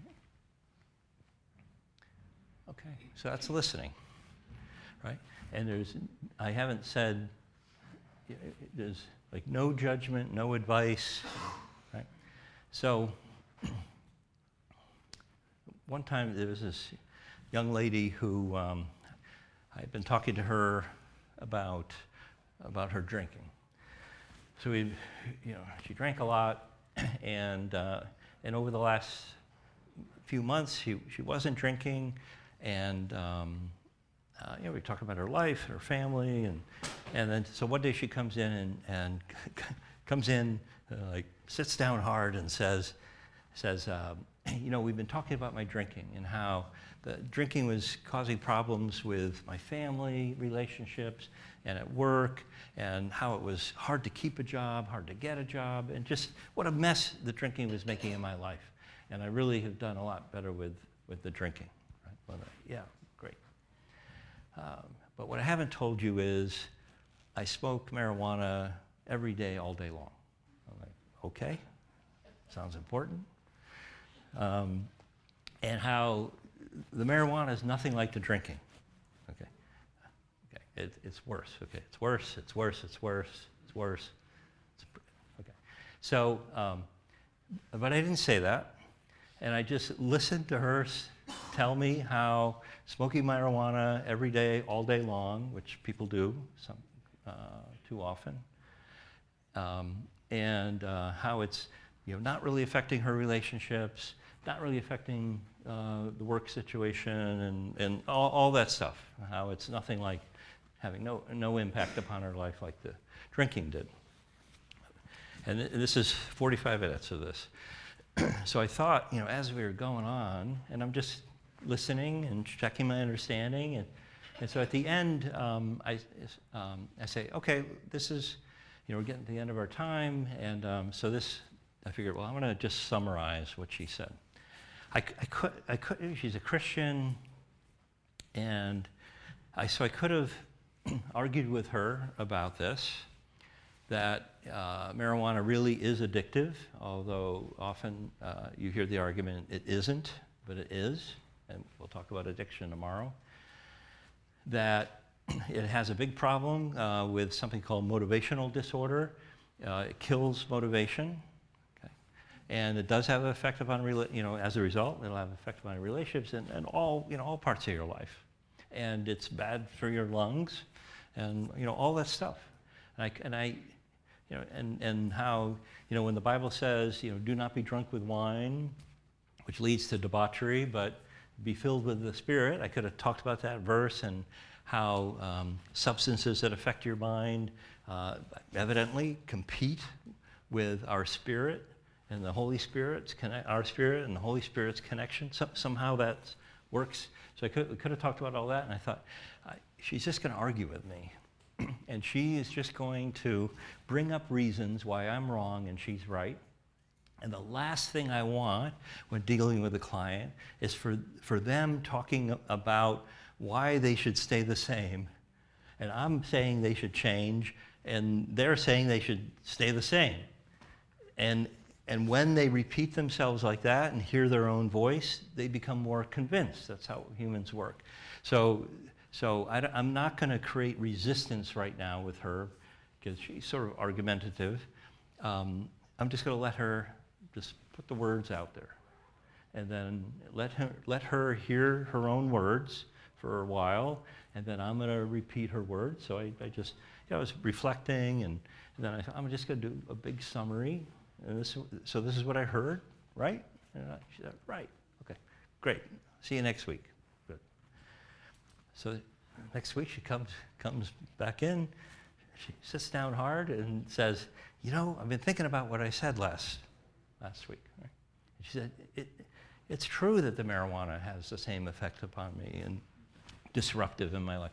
And she just talked for another 45 minutes about how she was wrong about all that. Right?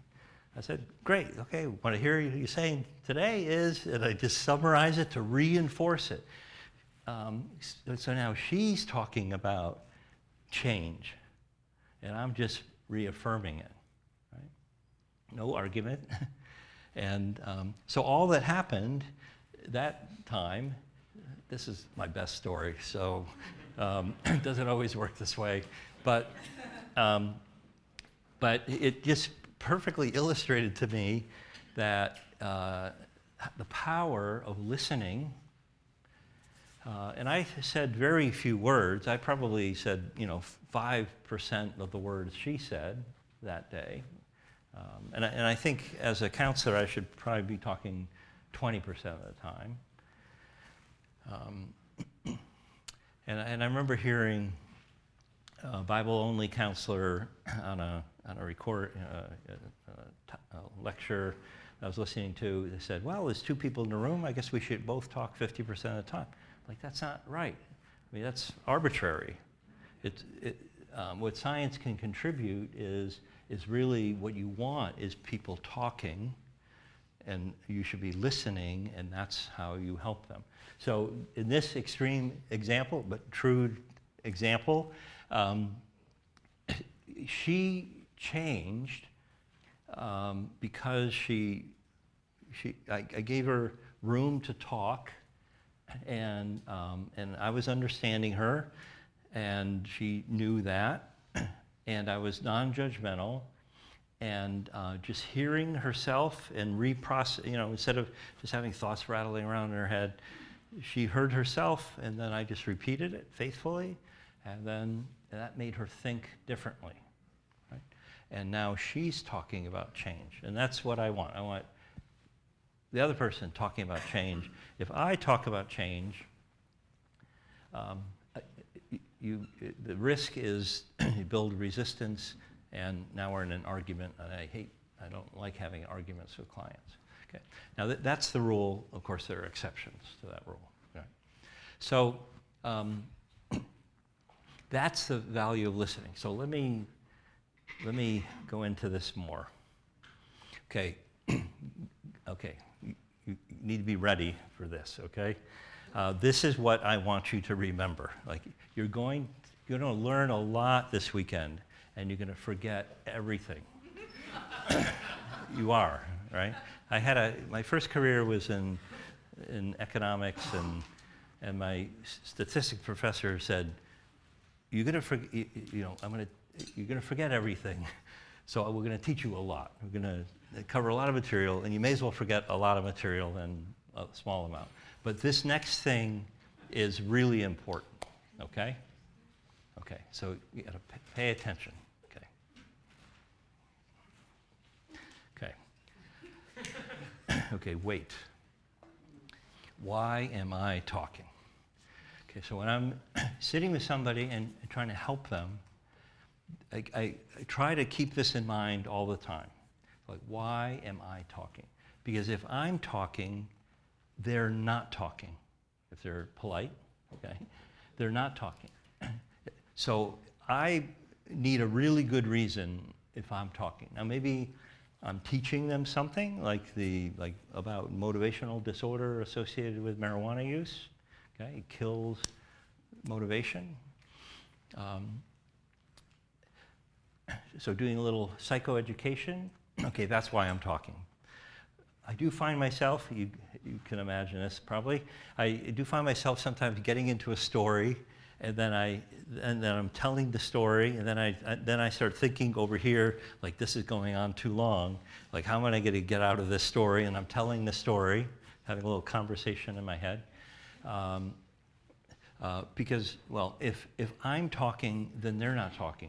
And the goal of listening is that they are talking. And when you talk, you're thinking. Right? We say that sometimes. I'm just thinking out loud. Right? So sometimes people say, oh, I'm just thinking in my head. I'm like, what? Well, where else would you be thinking? Right? But what they mean is I'm just thinking out loud. Right? I'm talking. So, so I want them to be thinking differently and thinking about change, thinking better. So mostly I can't be talking. But listening involves talking, and counseling involves teaching sometimes, and maybe sometimes challenging, okay, when you think you can get away with it. So mostly I want to remember this word, wait, why am I talking? So just remember that, because when we're trying to help people, you know, I could talk a lot. I mean, I know some things, and I could talk the whole time, and they would leave, and we talk about what the Bible says about intoxication and how it affects our interaction with God, and you know, how it's really addictive, and it's bad for you in so many ways, and you know, blah blah blah. So, and they would leave. She would have left and said, "Yeah, I know." And she may never come back, and she may feel ashamed, and she doesn't want to talk to me again, right? Because I just judged her. So that's a tricky balance. At some point, I need to speak the truth in love. So you need to speak, and when you speak truth. You do it loving way. So that's a balance to strike. But mostly we want someone listening, okay? So let me just describe how this works. So how listening creates empathy and healing. So I listen, okay, active listening. The client talks, right? So if I listen, they will talk. Or there will be an uncomfortable silence. And I've learned to be comfortable with silence, right? So they're going to have to talk. We're going to stare down on this silence. I will win. So they will talk. Empathy develops. Understanding develops. As they talk and I listen, we get an understanding of each other, right? And who understands you, right? Who really listens to you? Is there someone in your life who listens to you, really listens, right? People will come to me just because there is nobody else in their life, right? And it's very rare. This is a rare thing, is the gift of paying attention. But an understanding develops, okay, and a relationship grows. we would call it a therapeutic relationship. Okay, the relationship, because we really understand each other, and we know how to understand each other, and a relationship grows. So when I'm at the mission is men. Most counselors are women. We have some men. And once a year, one of the men will fall in love with one of the female counselors, right? It's just going to happen. And, but he doesn't know anything about her. He knows nothing about her. That's by design. She doesn't know where she lives, or does she have any siblings, but the listening feels like love, and he's in love. Right? Now, once every 10 years, the counselor falls in love with a guy, and that's the best. But it happens once a year, and then we just figure out how to deal with it. Because a relationship grows. Okay? Oh yeah. Oh, so guys, listen up. Become a good listener, right? And the client heals. Okay? A therapeutic, a healing relationship develops, and the person heals. Okay, that's how it works. That is how to help somebody. When you're doing counseling, the most important factor is the client. Are they coming to try to change? Like, their attitude is the most important factor. Okay. After that, the next most important factor, 2/3 of what's left in terms of the success of counseling is the relationship. Okay, the relationship between the two people. Okay? And this is how to develop a healing relationship with somebody. Is listen, they talk, understanding develops, the relationship grows. And then healing happens. So you don't need a graduate degree in anything to do this, right? And you just keep that money and that time and you use it for something else. But 2/3 of the, after, of course, the client and whether they really want to be there or not is most important. But if they're there and they want to be there, this is 2/3 of the success of counseling. Right? Okay? And anybody can learn how to do this. David, when he thought about his sin, said, when I kept silent, my bones wasted away. Right? Okay. When he hid his sin with Bathsheba, that's what he's talking about. And it is a fact that there are secrets that happen in families that aren't told to the outside and are enforced, and this makes people sick, including osteoporosis. Right? So Paul, that's what David felt, like my bones are falling apart inside me.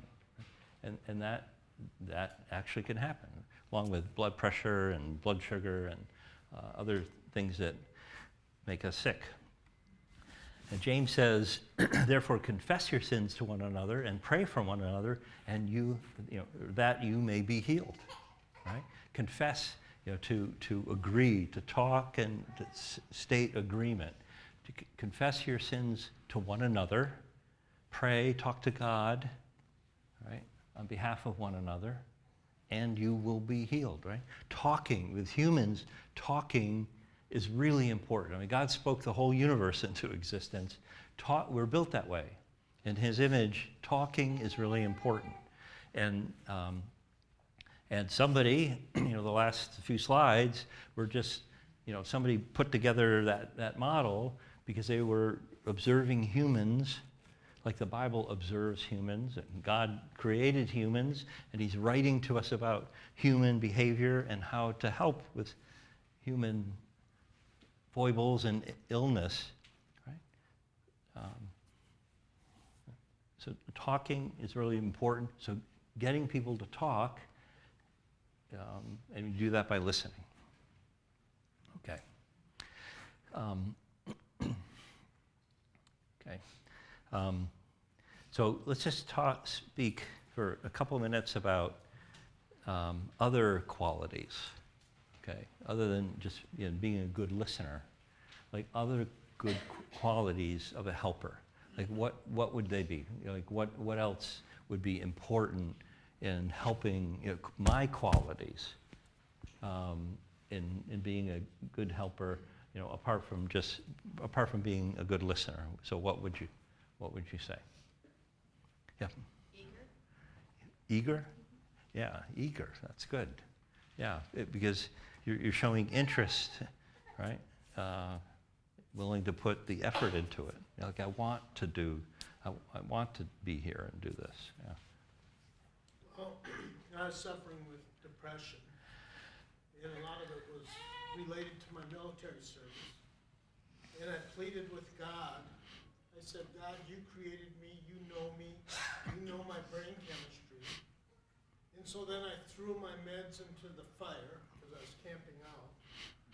And the next thing you know, God sent homeless people into my camp. And so then I started giving away my clothes, because I had my wardrobe with me because my wife separated from me. So as I'm giving away my clothes, something went on in my brain. So I looked at my depression as this self pity party, sort of. Mm-hmm.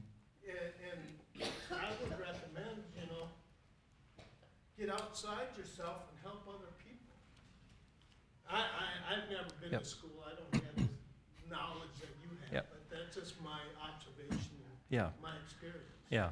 So, look not to your own interests only, but also the interests of others. What Paul says in Philippians chapter 2. Like, get outside of yourself.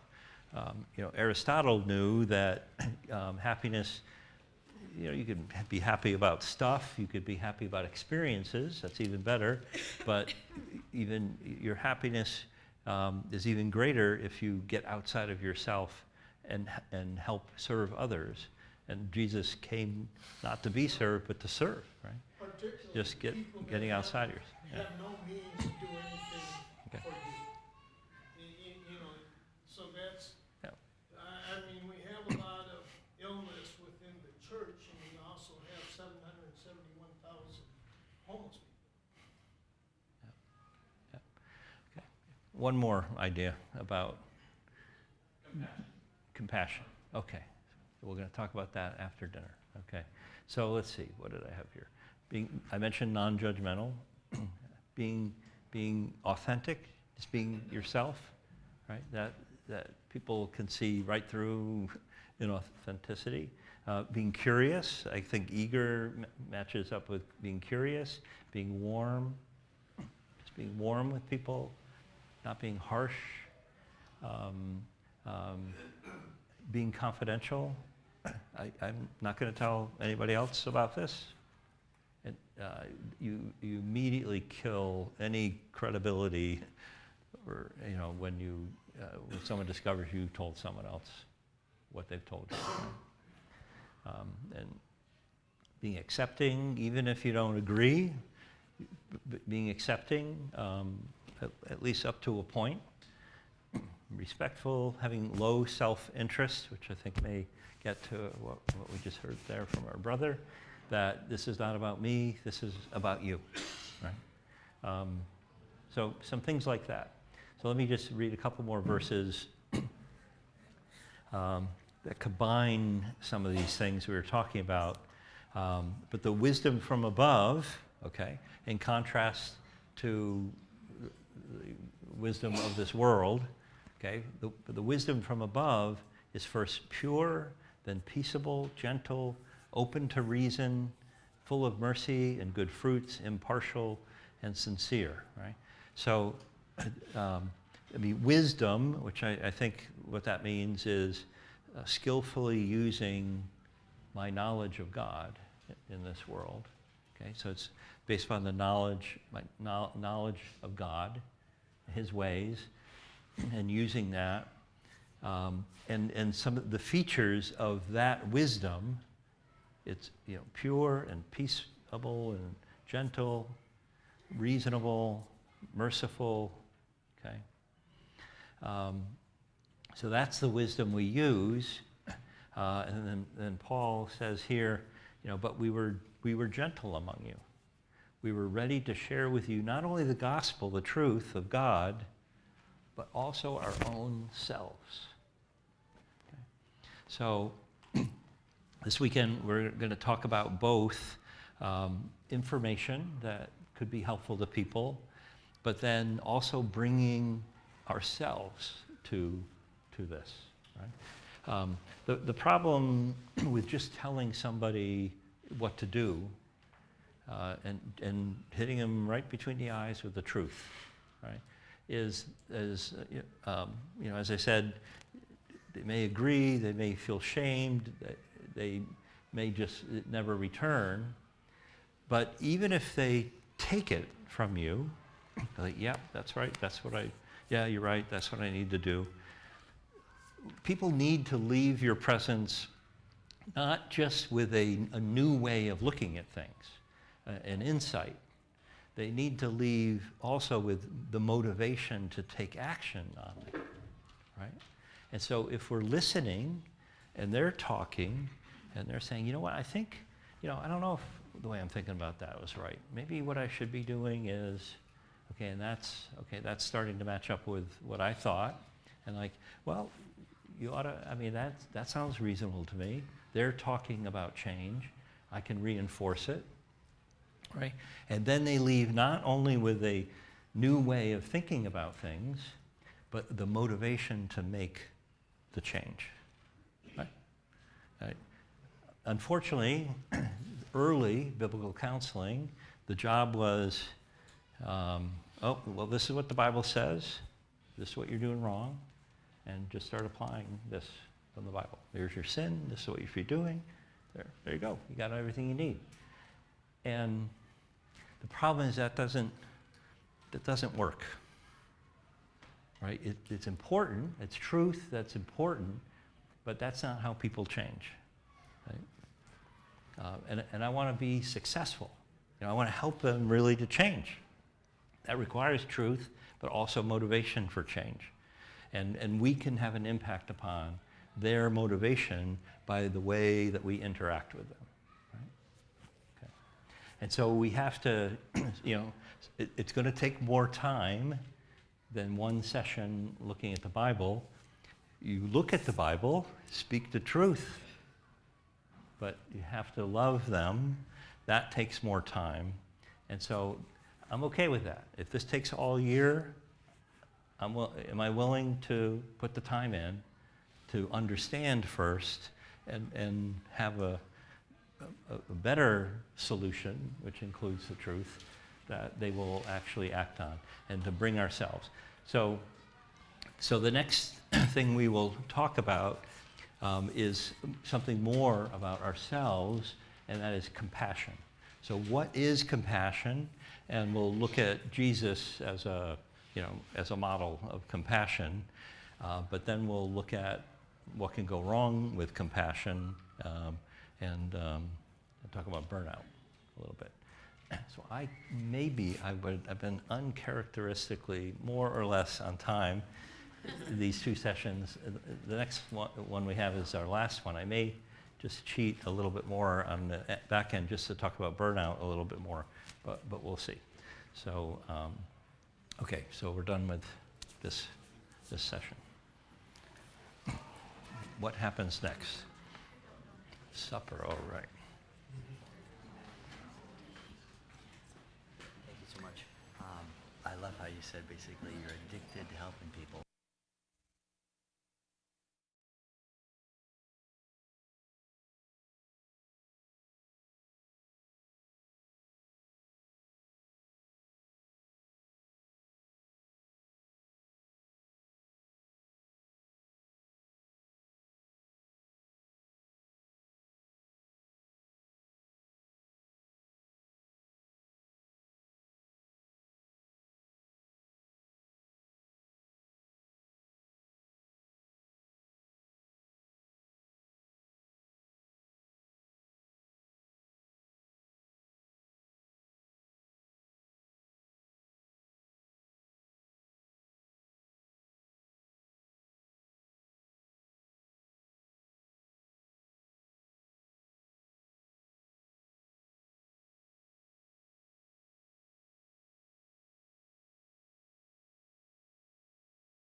Okay, we will get started.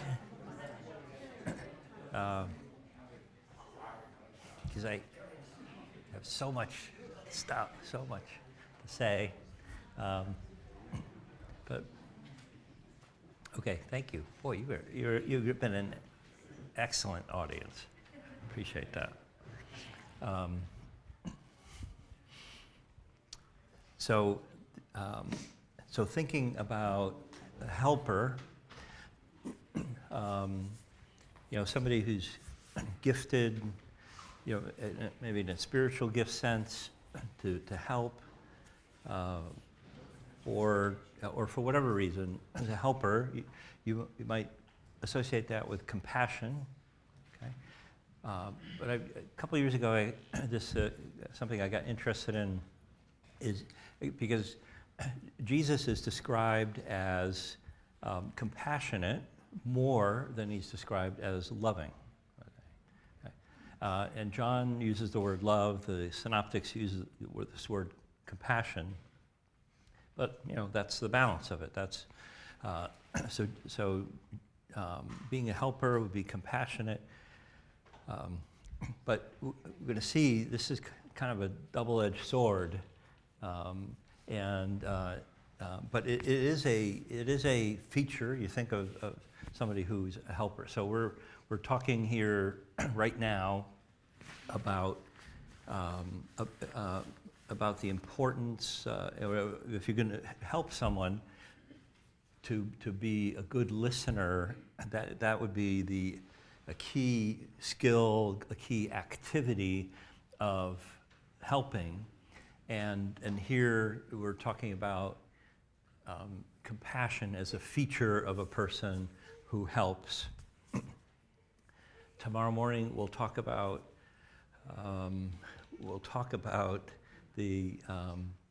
about emotional intelligence and look at Jesus as emotionally intelligent, and the importance of developing a Christ-like emotional intelligence, okay? So we'll have to wait for that one. But that, again, is about something about me, some of my qualities as a helper. Okay, so compassion. Okay, so here, let me just introduce some information that I will repeat tomorrow when we're talking about Christ-like emotional intelligence, but we, because we're into now talking about emotion. So what is an emotion? So there really is, even in psychology, one agreed upon definition of what is an emotion, but here's one that's widely used and will work for us. It's a thought, okay, a thought plus a bodily sensation, okay, something I feel in my body. Feel, that's interesting, right? We use the word emotion and feeling interchangeably, right? When I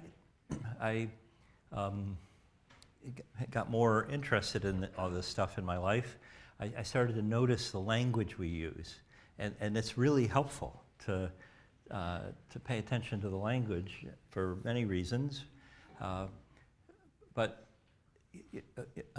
unwittingly we say, oh, that's my feelings. Those are my feelings, right? Or those are my emotions, right?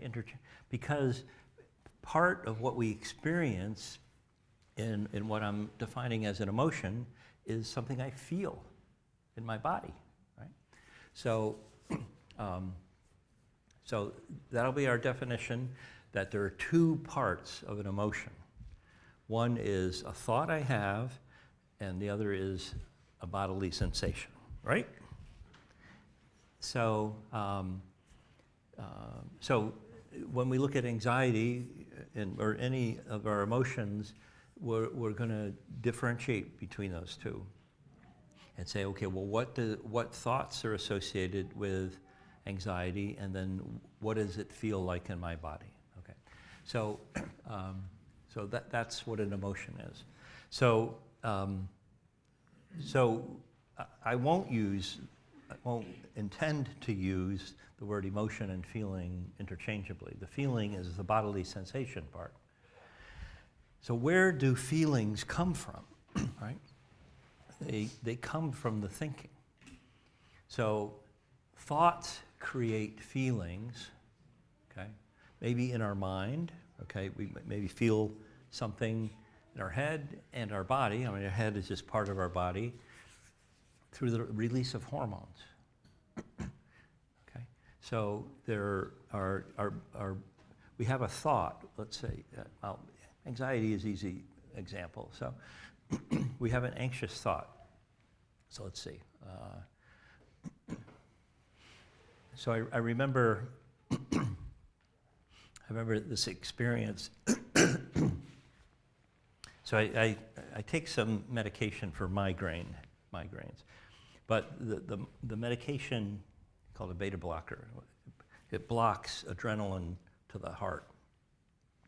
And it's meant to, it works great, so I don't have migraines much anymore. So, but it's usually used as a heart drug, but also as a anti-anxiety drug because it blocks adrenaline to the heart, and so your heart won't beat so quickly, right? And I recognized that it worked because I had just started taking it for a week, and I went on a trip and I forgot it, and I had the experience.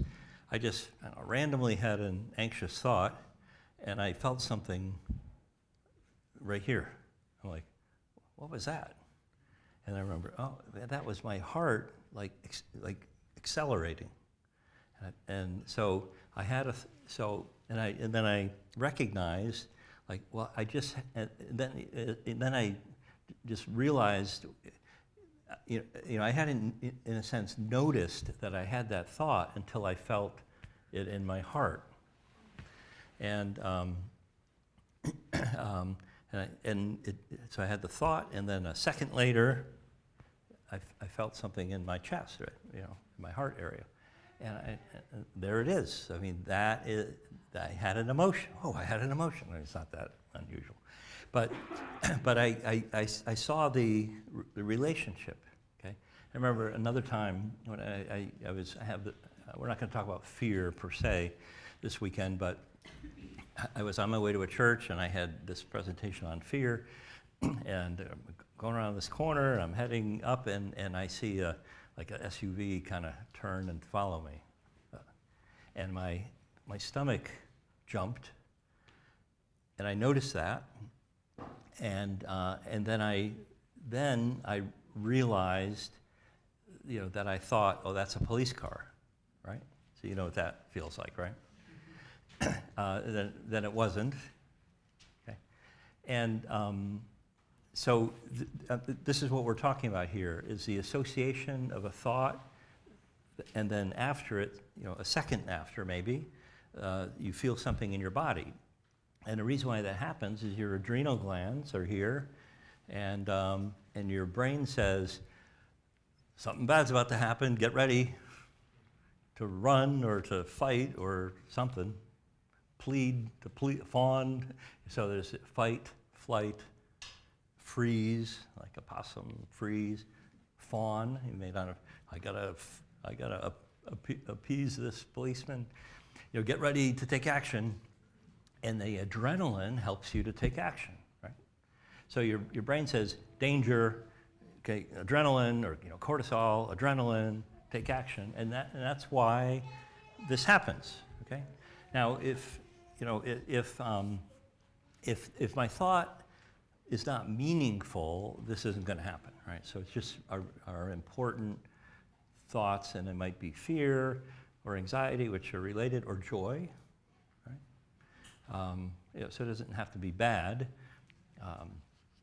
but compassion is like that, okay? We're going to see something here about compassion. So where do those, you know, when I'm anxious, I maybe have some tension, or I'm angry, I'm maybe getting warm, and Where is that coming from? It's coming from a thought you have, and then a trigger of adrenaline or some other stress hormone. Okay? So that's how it works. That's how the body and the mind are connected. Okay. So why? I mean, this is God's idea. God is emotional. Jesus was emotional. So this is not, all a bad thing. So I think that the good thing about emotions is they can put us in motion. Okay, emotions put us in motion. They give us the energy and the motivation to take some action.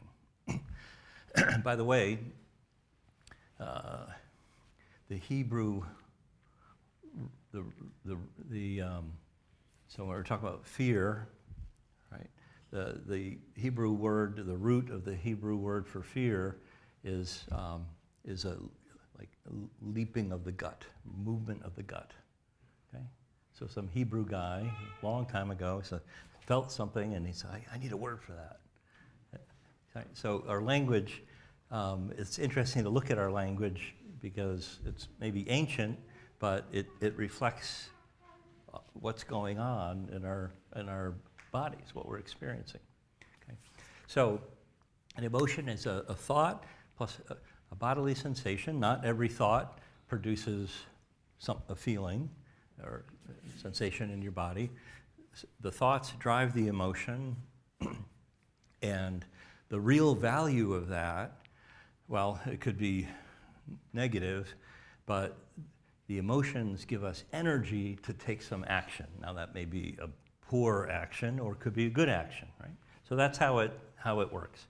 So it works. So thoughts create feelings, which may or may not create an action. Okay. So let's talk about compassion. It's an emotion. Okay. So as an emotion, there's a thought aspect and a bodily sensation aspect. Okay. And when the Lord saw her, he had compassion on her and said to her, "Do not weep." Okay. So the widow of Nain, had just also lost her son, and the Lord saw her and had compassion. Okay? But while he was still a long way off, the prodigal son's father saw him and felt compassion. Okay, saw him and felt compassion, and ran and embraced him and kissed him. Right. Okay. So one thing we learned from this about these verses is that the emotion of compassion gets triggered often through seeing something, right? Seeing something, okay? So when we see something, we're getting some information through our eyes, and the optic nerve is part of the brain. It's the only part of the brain that's on the outside of the skull. So it goes right in. I mean, that's why our visual is so powerful. It goes in and it triggers some kind of thought. We'll have to talk about what that is. And then some kind of bodily sensation. That is what we call compassion. Okay? But witnessing, okay, something. Be witnessing something negative, some suffering. That's what the word compassion means. It's passion refers to suffering.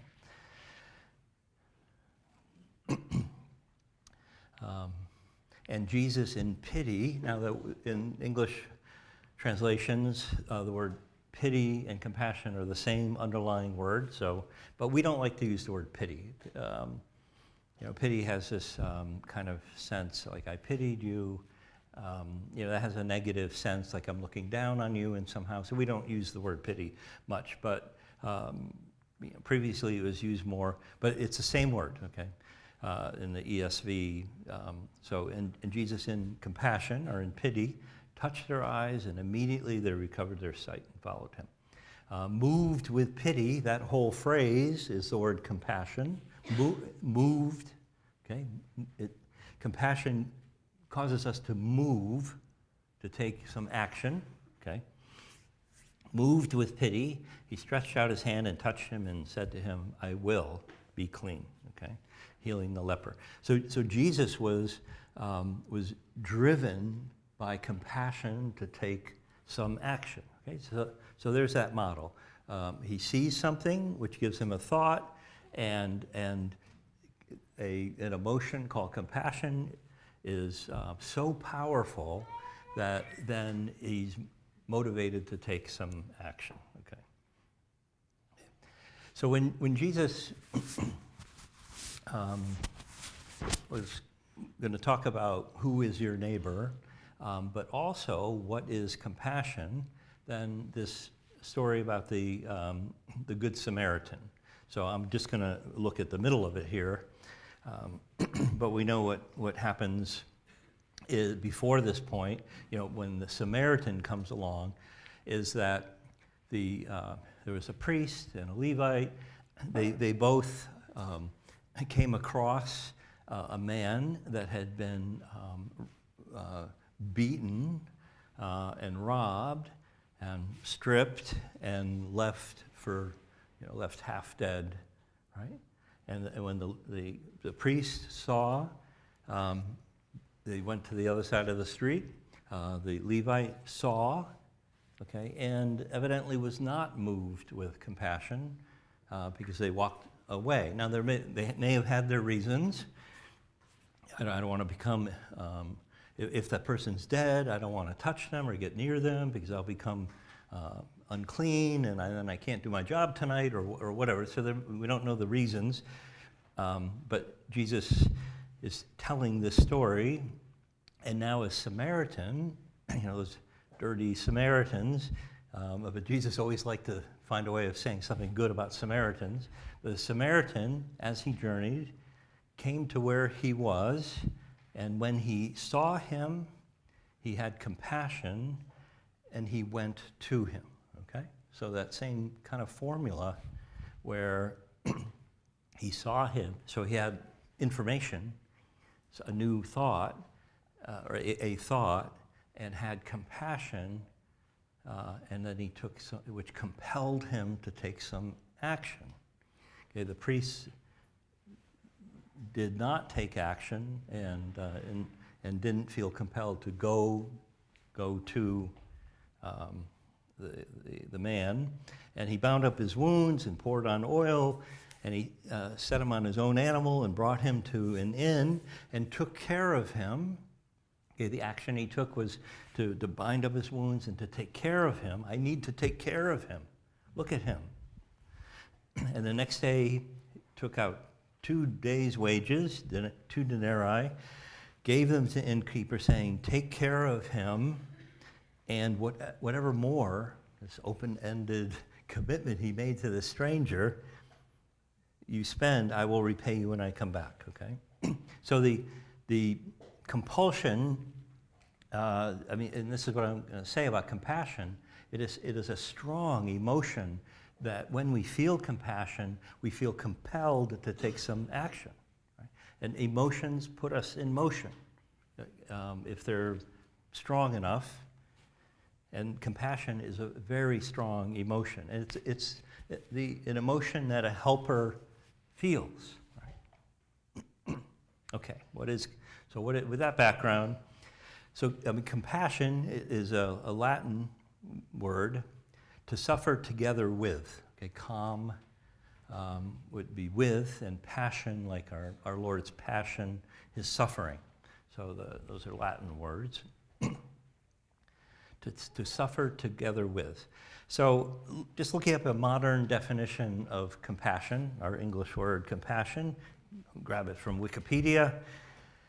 So compassion is a social feeling, so it involves something with people that motivates people to go out of their way to relieve the physical, mental, or emotional pains of others, allowing ourselves to be moved by suffering to help alleviate and prevent it.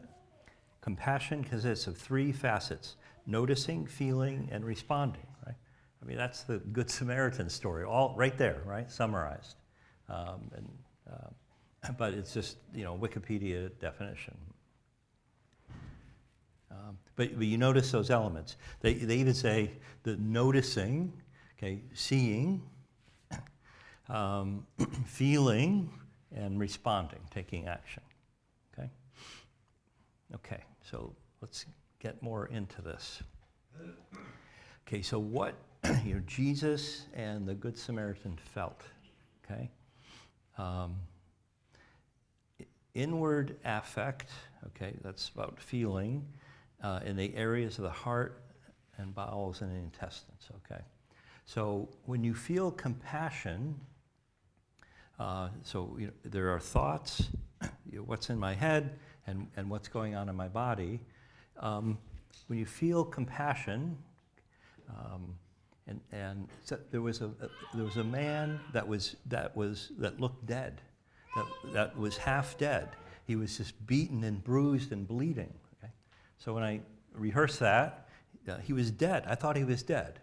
Okay, right? What I feel is something unpleasant right here. Okay, so I'm just repeating the story, and I'm not actually looking at anything, right? But I'm imagining, and so my imagination. It's not true that someone in front of me is that, but I'm saying it out loud, and I'm imagining it, and I'm reacting. So you can try this at home later. So what I'm saying those words, and I'm feeling something unpleasant here. Okay. So the Greek word spalachnon, okay, is used in English as a medical term, right? And spalachnic meaning visceral. Okay, visceral is a Latin word. So when we talk about the viscera, what we're referring to are the chest and the abdominal cavities, right? Oh.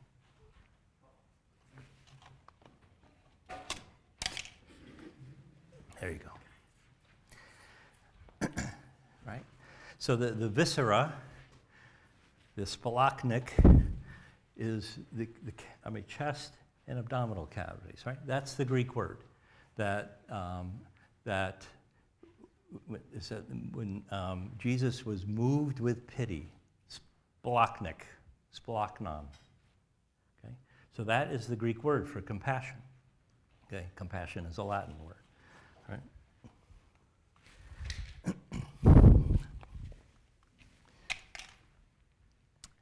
So some Greek guy a long time ago, before Christ, saw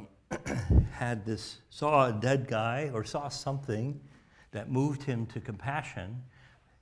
And he saw someone suffering, and he felt something strong here, and he needed a word.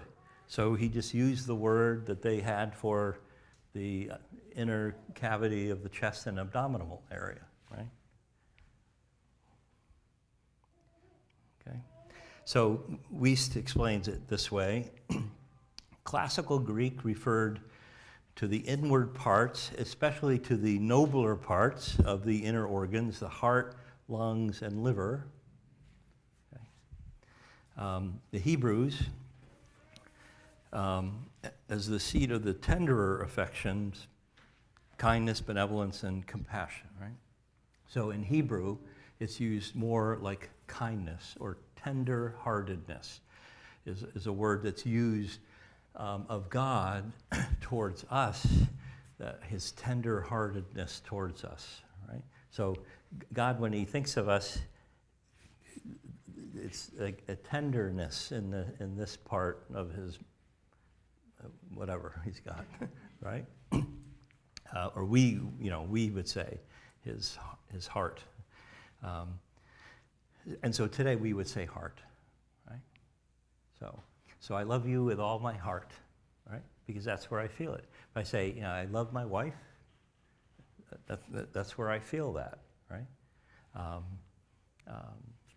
And so that's, the Greeks and the Jews might say, I love you with all my guts, or I love you with my intestines, or it's because this is when in its fullest, you feel something here, okay? Right? Okay, so the emotion of compassion, a bodily sensation and the thoughts. Okay, so it's sympathetic, right? Compassion is sympathy. I feel like you feel. I witness someone suffering. Jesus saw suffering, and it motivated him. He felt pity or compassion, and he healed the person. Okay, so it's a sympathetic suffering. So it's not empathy. Compassion is sympathy.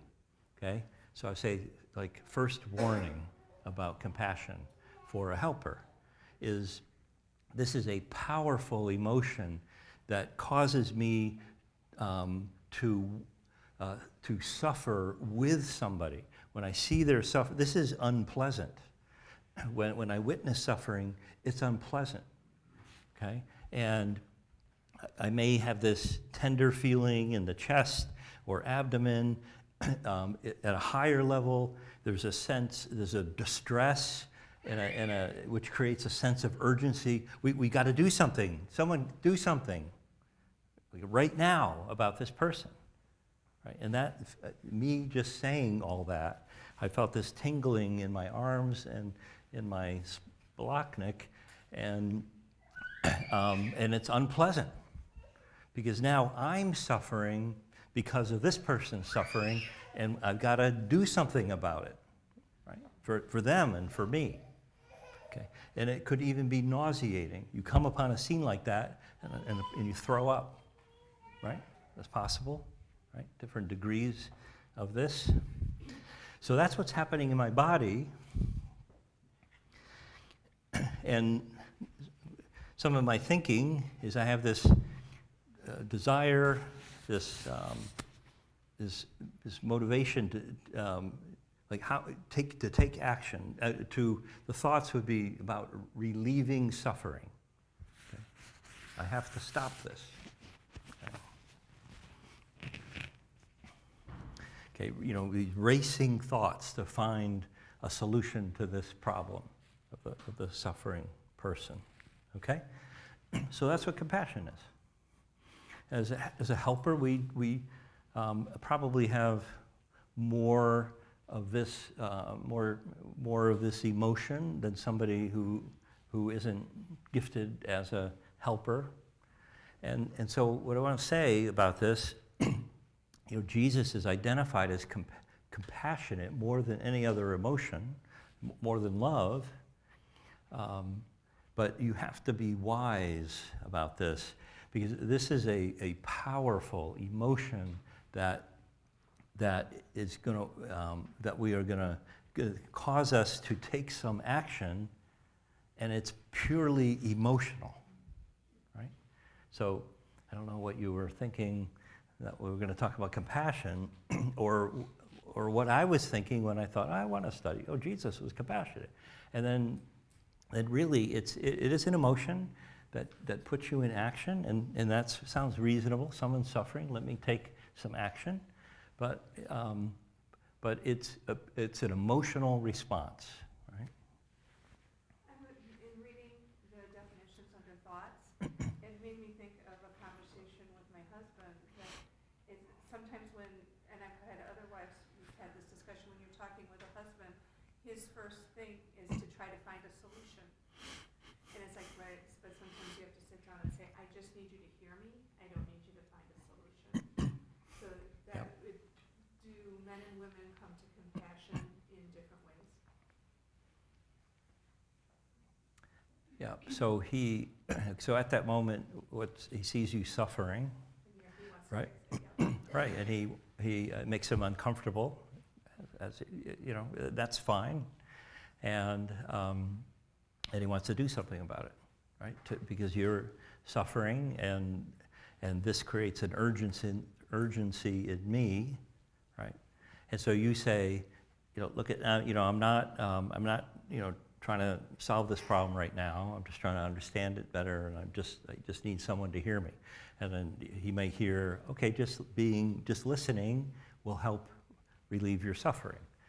okay, which is all the fixing that we need to do right now, right? So I'd say that, that's the kind of interaction that's happening, okay? I think another kind of discussion that may happen, the elders are discussing a family that has missed paying their rent again, and there's a risk of eviction, or they're being evicted, and we're having a discussion about that. Okay, or anybody could be observe that kind of difficulty and the distress that's happening in the family that's being evicted, and what do we do about that? Discussing what to do. Well, let's pay the rent, and relieve their suffering and relieve our suffering right now, and so that might be an answer, but my point right up to this point is that this is an emotion that's very powerful, and helpers naturally would experience this quite a bit. Okay, more than people will experience this in varying amounts. Do you remember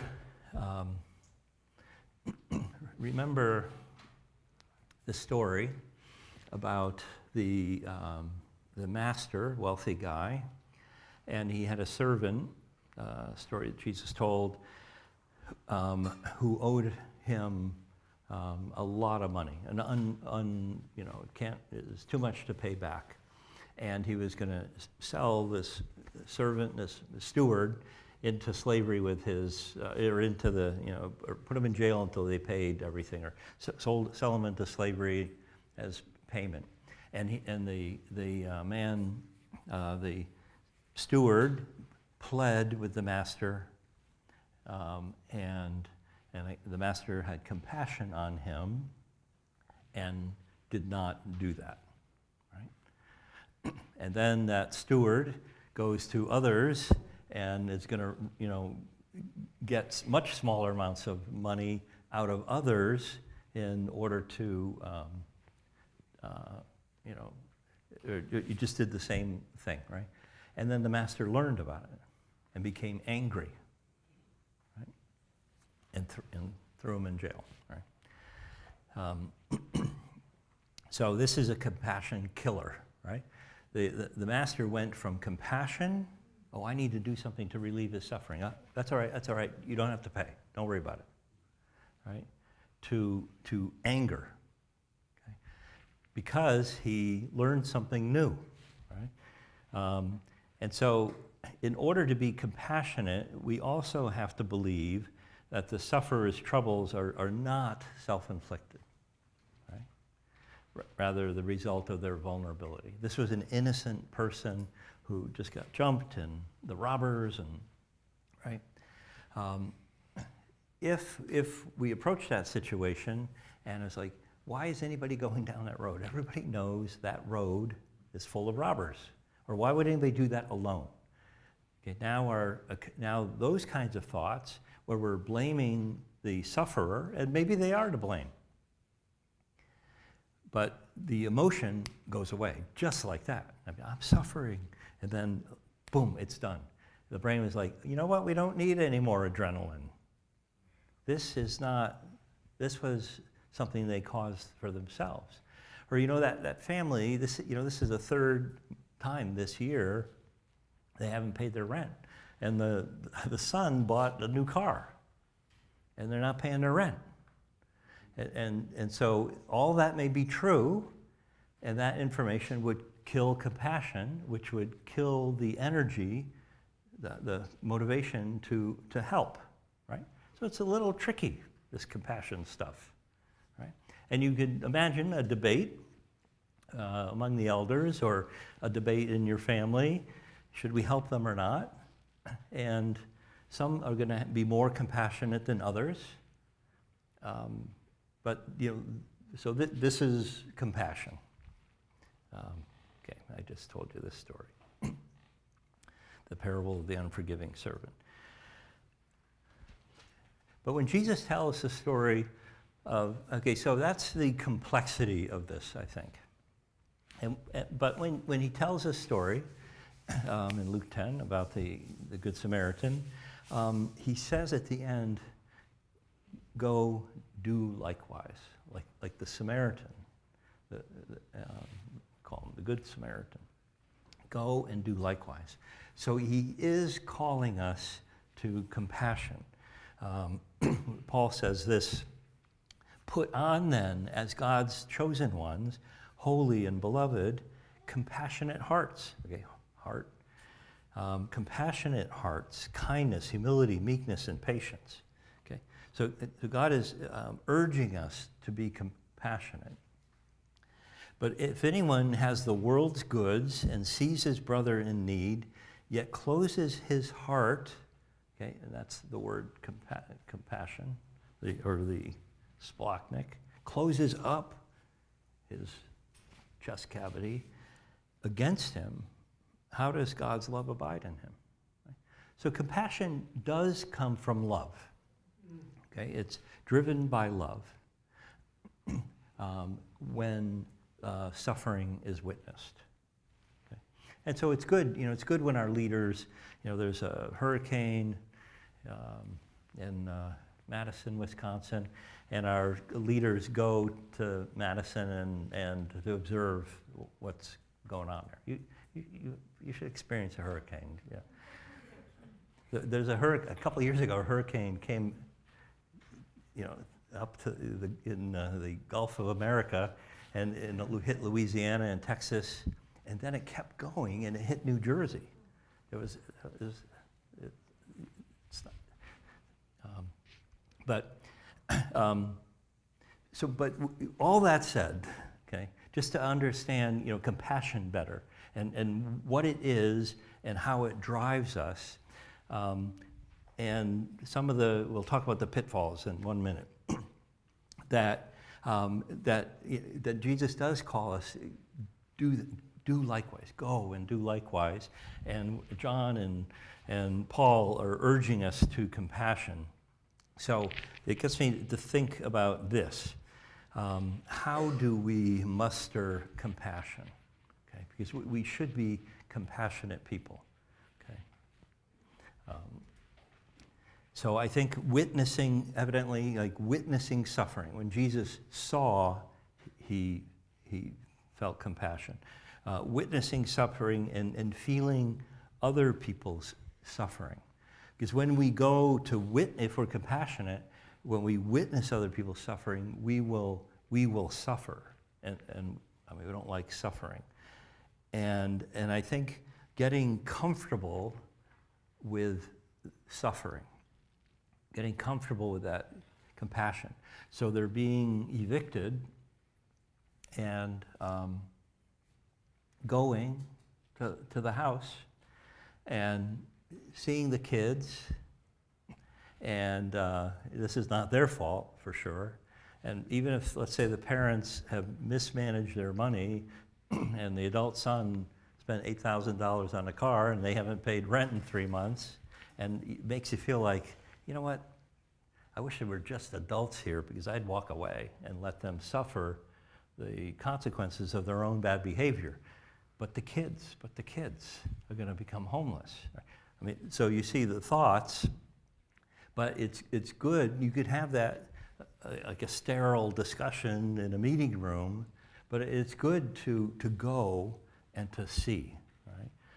And to witness suffering, go to the hospital and see the person, right? I mean, apart just from visiting somebody, but just go and see and get comfortable with witnessing suffering and how it makes you feel, and learn how to tolerate that feeling, okay? But not allowing that feeling for you to take action right away. I can solve this problem. I'm going to write a check. Maybe that's not the answer at this moment. Maybe that will be the answer, but okay. So you can see the complexity of this.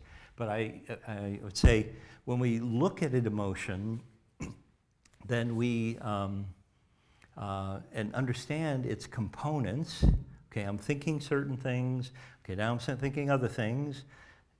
Just being aware of how that affects me physically and how those physical feelings motivate me to take action. Just being aware of all of that. That's what emotional intelligence is, which we'll talk about tomorrow, is an awareness of my emotional state and being able to regulate my emotions. Do I want to emphasize the innocence of the children and increase my compassion and in my discussion with others? Or do we need to emphasize the responsibility of the parents and being able to really think about that? Don't fault or blame so quickly, but to empathize. I'm here to understand what's this situation. And then helping people it's always inconvenient, right? It's just almost always inconvenient, especially if it's a situation where there's help is really needed. But it's really an opportunity. It's an opportunity to engage with a person and improve a relationship. Think of it as an opportunity. So, because I know my thoughts are going to affect how I feel about this, I want to be careful about my thoughts, right? And that's how I regulate myself, is I'm careful about my thoughts, because these emotions are going to, I can control these emotions. You know what? It's just going to happen again next month, right? Okay, I'm off the hook. I can sleep, right? Okay, so some pitfalls. We can be too compassionate, and we can be too little compassionate, right? I mean, all it is my gut is bothering me because I'm thinking something, okay? But if I'm too compassionate, I may be enabling someone, and enabling a bad situation. If I keep paying the rent, then the kids are okay, but everybody else is like, we could spend our money on anything we want because he's paying the rent. Right? That doesn't take long for people to figure that out. So enabling versus loving, and it's a hard line to draw sometimes. Am I creating, enabling the bad behavior? And then maybe too little compassion. If I am, as a helper, there is the risk of compassion fatigue, or what's commonly called burnout.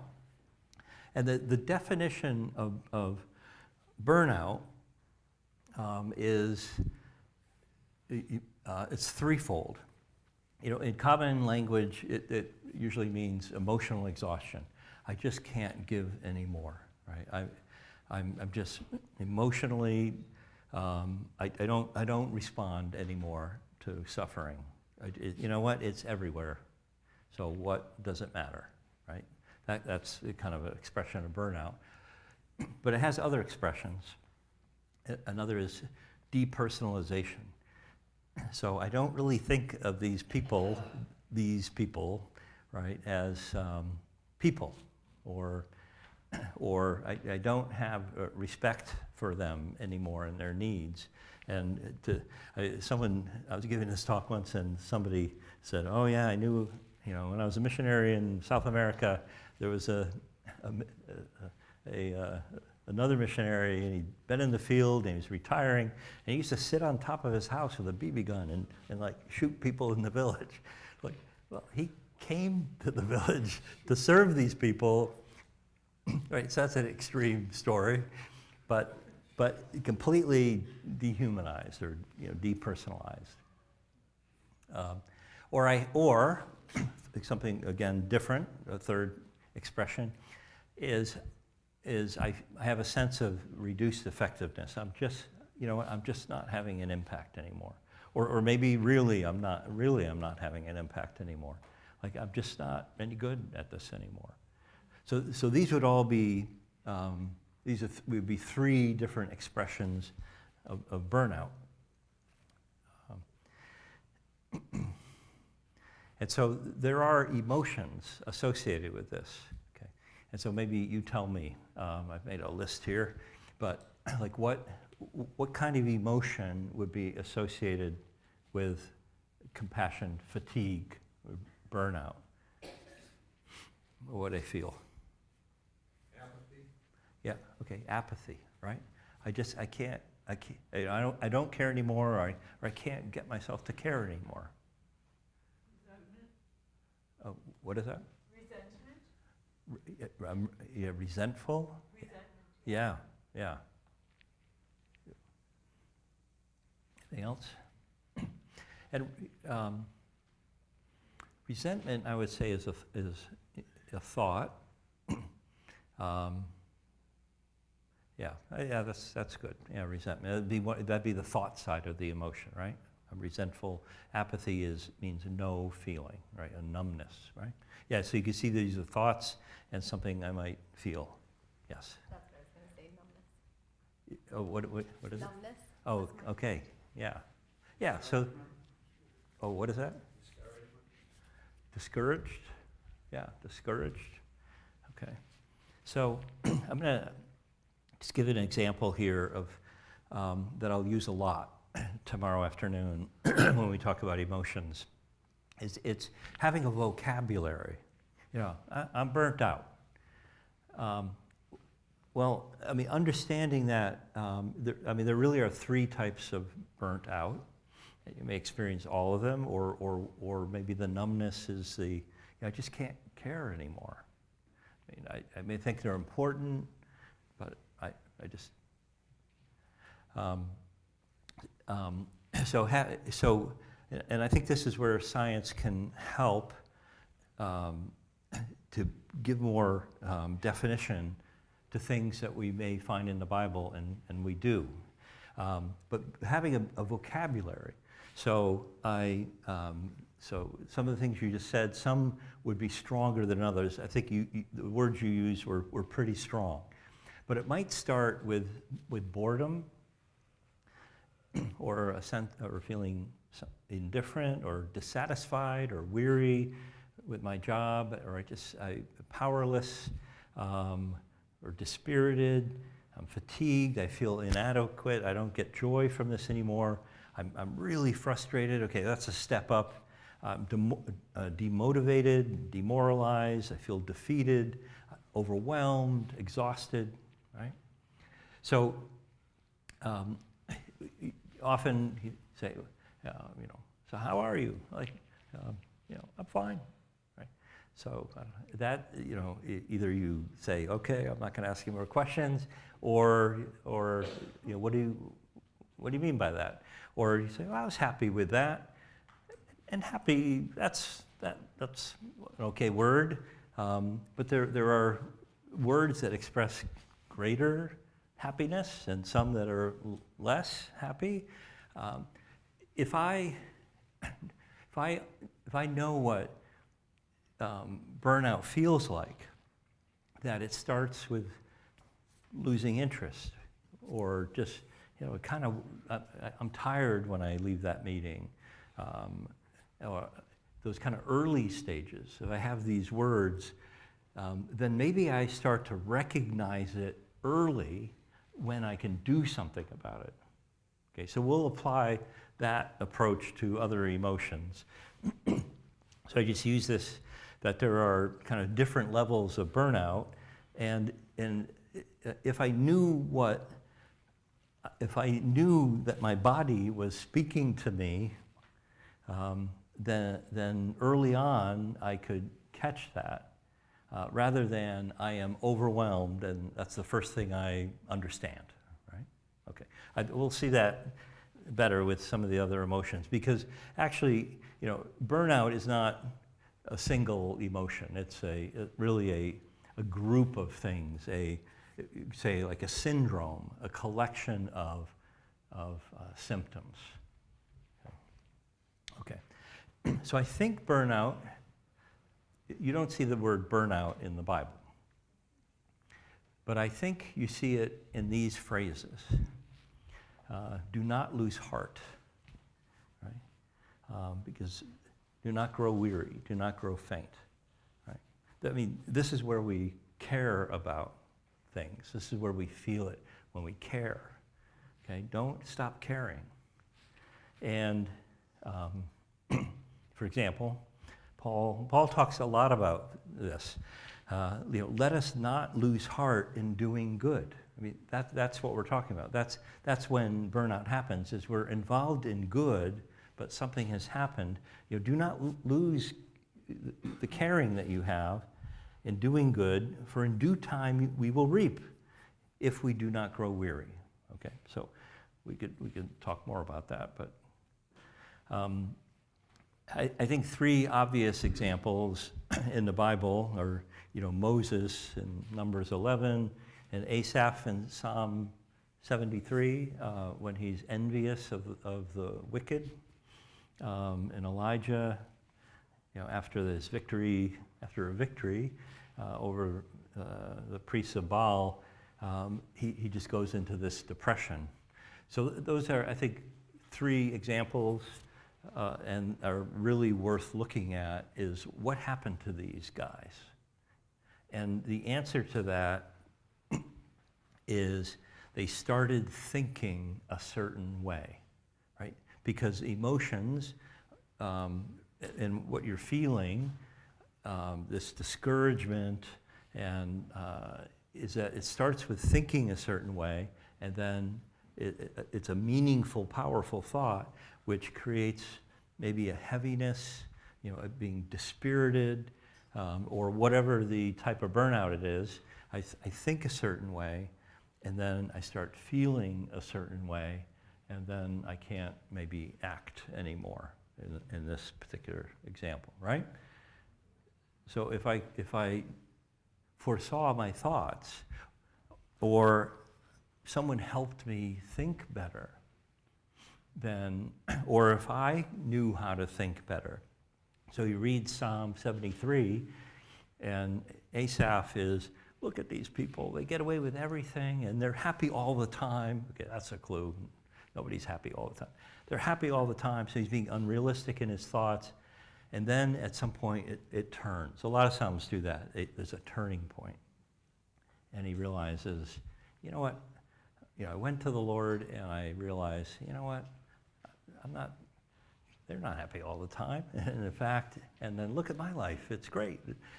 And his thinking changes and his feelings change. So it's worth reading through. If this is an issue for you, or if you want to talk about this more, we can. And I have, 60 slides or something that I could share with you on this, and a little analysis of each of these stories. But the one that I will do here in our last minutes is, I think 2 Corinthians chapter 4 is a great chapter with respect to burnout. This is where, in verse 1, Paul, he says, we do not lose heart, okay? We don't lose that feeling that we have of, this is meaningful work, and it brings us joy, and we have energy for it. We don't lose heart. And then in those almost 20 verses of the chapter, Paul explains his thinking. He explains, this is how I think about my ministry, and so we don't lose heart, he says again at the end. Okay. So I just really can only look at this quickly, but I have more. So these are some of the key things he says. But there are some other really famous verses in this chapter. Paul says, I have this ministry because of the mercy of God. God gave me this job.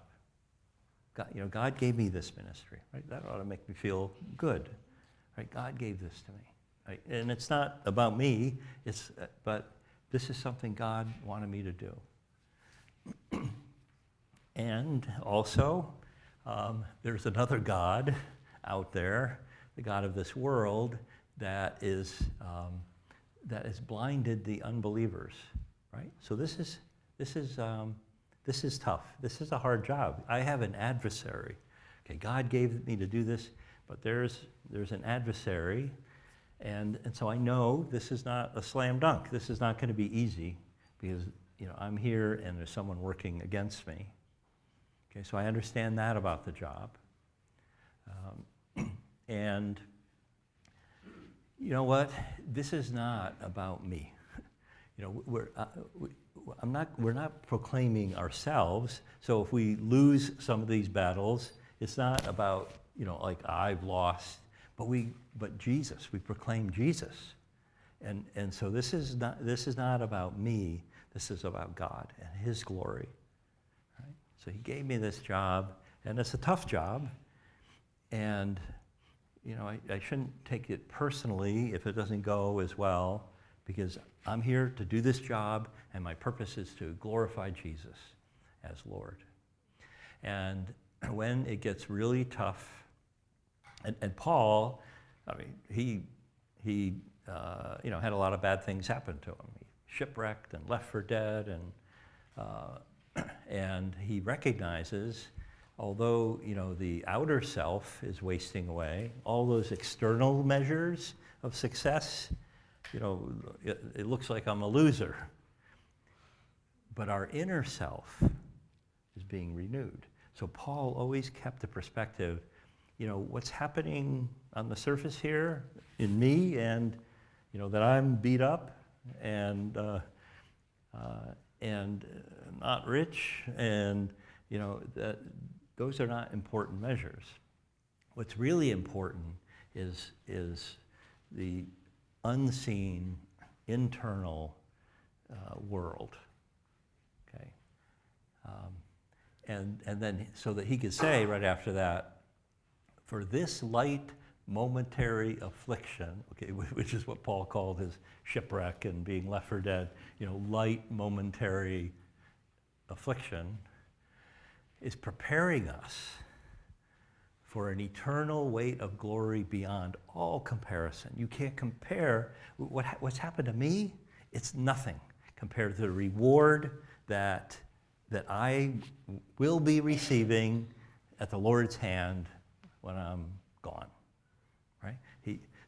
You couldn't do anything to Paul to discourage him, because he knew every time that happened, and he called it light affliction, imprisonment, light affliction, was resulting in more eternal reward, right? Jesus called it a treasure in heaven.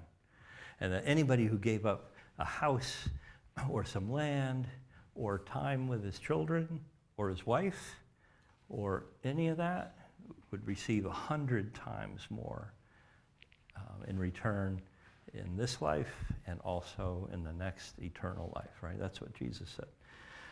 And so that reward is meant, that promise of reward is meant to be motivating, right? I think about reward, and it's meant to bring energy. Okay, we'll talk about joy and addiction. So I think those are the thoughts I shared. And at the end he says, so we do not lose heart. I maintain a truthful perspective. It's perspective, right? That's Paul's perspective. So how does he not lose heart? How does he not get discouraged by, when things are difficult and he suffers? Is he knows what's true. Is all of that adds up to glory for God and reward for me, and I get it. It's a tough job, but it's my job that God gave me, and I'm going to be faithful. Right? So those kinds of thoughts give energy. Right? That's my ministry that God gave me. Right? I can't help but stand up on my balls of my feet and say something like that, because it brings joy. And there's lots of other passages that talk about in trials experiencing joy because it's perspective. Okay, there's a trial that's meant to build my character, to become more like Jesus. And that's the whole point of my life at this point, is to become more like Jesus. It's my sanctification, right? And so that's how we would think joy, that's how we would feel joy. Okay, another trial, more like Jesus. Or, and James would say that, Peter would say that, because they remember Jesus saying that. Okay? And it's true. So it's about perspective. What do I see? So that's how Paul maintains his, his courage and his motivation to keep at it, because he thinks a certain way. And when you read the story of Moses also, let's talk about Asaph and Elijah, you realize they lost perspective. Moses, like, these people you gave me, and he has a lot of bad thinking, and God says, okay, well, here, let me help you with this. And his perspective returns, and then Elijah also. Okay, so it's interesting to watch these guys change their thinking to less accurate thinking, and when they get discouraged, but then a turn when God corrects them in more accurate thinking, and their joy returns. Okay, so this is part of being a helper. There's this thing called compassion, which is a powerful emotion that motivates us to want to help and to, in fact, help. But it's purely emotion. It's happening in the middle of your brain, and it's powerful. I think it's as powerful as anger and some other emotions, although we usually think of it positively. But it may cause me to do something that hurts someone. Right? There's a book called When Helping Hurts. Okay? We may not be doing the right thing because we may be helping them more than they should be helped. And I think in Galatians 6, Paul says, you don't want to take away a person's pride when they discover they could do this stuff themselves. They can carry their own load. So it is complicated, but I should be aware of where this is all coming from. And if I act too much on my compassion, I can burn out. Right now my wife is taking care of somebody. She doesn't live with her or live with us, but somebody who is going to die in a few months, but doesn't really accept that. And she's going to the hospital, and we went. She a couple nights ago, we hear from a neighbor. Oh, she's on the floor. She's been there for hours. She can't get up. So it's like, okay, we'll come over and pick her up, and she's like, I need to go to the hospital. And I've been through this myself recently with someone else. And it's like, she's safe. She's in the hospital. She's safe. You don't have to, like, on every bit of bad news, go there. There's nothing to do always. Go there, but you got to take care of yourself too. If she's safe, then you need to take care of yourself. Otherwise, you're not going to make it the whole way, right? So we need to be wise. And so that is sort of the punchline on compassion is, while the middle of your brain is emotional, and that's good, right? It moves us in a direction. The front of the brain needs to be wise. Okay, now, well, what's really needed here? Let me understand it and not allow my emotion to lead me to do something that maybe I shouldn't be involved or involved so quickly. And, too quickly solving other people's problems when maybe they need to think about this themselves a little bit, right? So just a warning, because if it leads to burnout, then I'm no good to anyone maybe for years. And that really does happen. Okay? So being a helper. Okay. Okay. Tell you what, that's the end of our day. So let me pray, and we can chat if you want. Lord, just thank you so much for your word, which has so much in it, teaching and examples. But Lord, help us to understand it. Help us to put the time into reading it, so we know what your word says. You know, particularly here we're considering trying to be helpful, be effective helpers for others. And your word is going to be an outstanding guide for us and for others. But help us to be diligent in studying it, and help us to understand it and to know how to apply it. So thank you so much that we can spend so much time at one time talking about these subjects. So Lord, we just give you thanks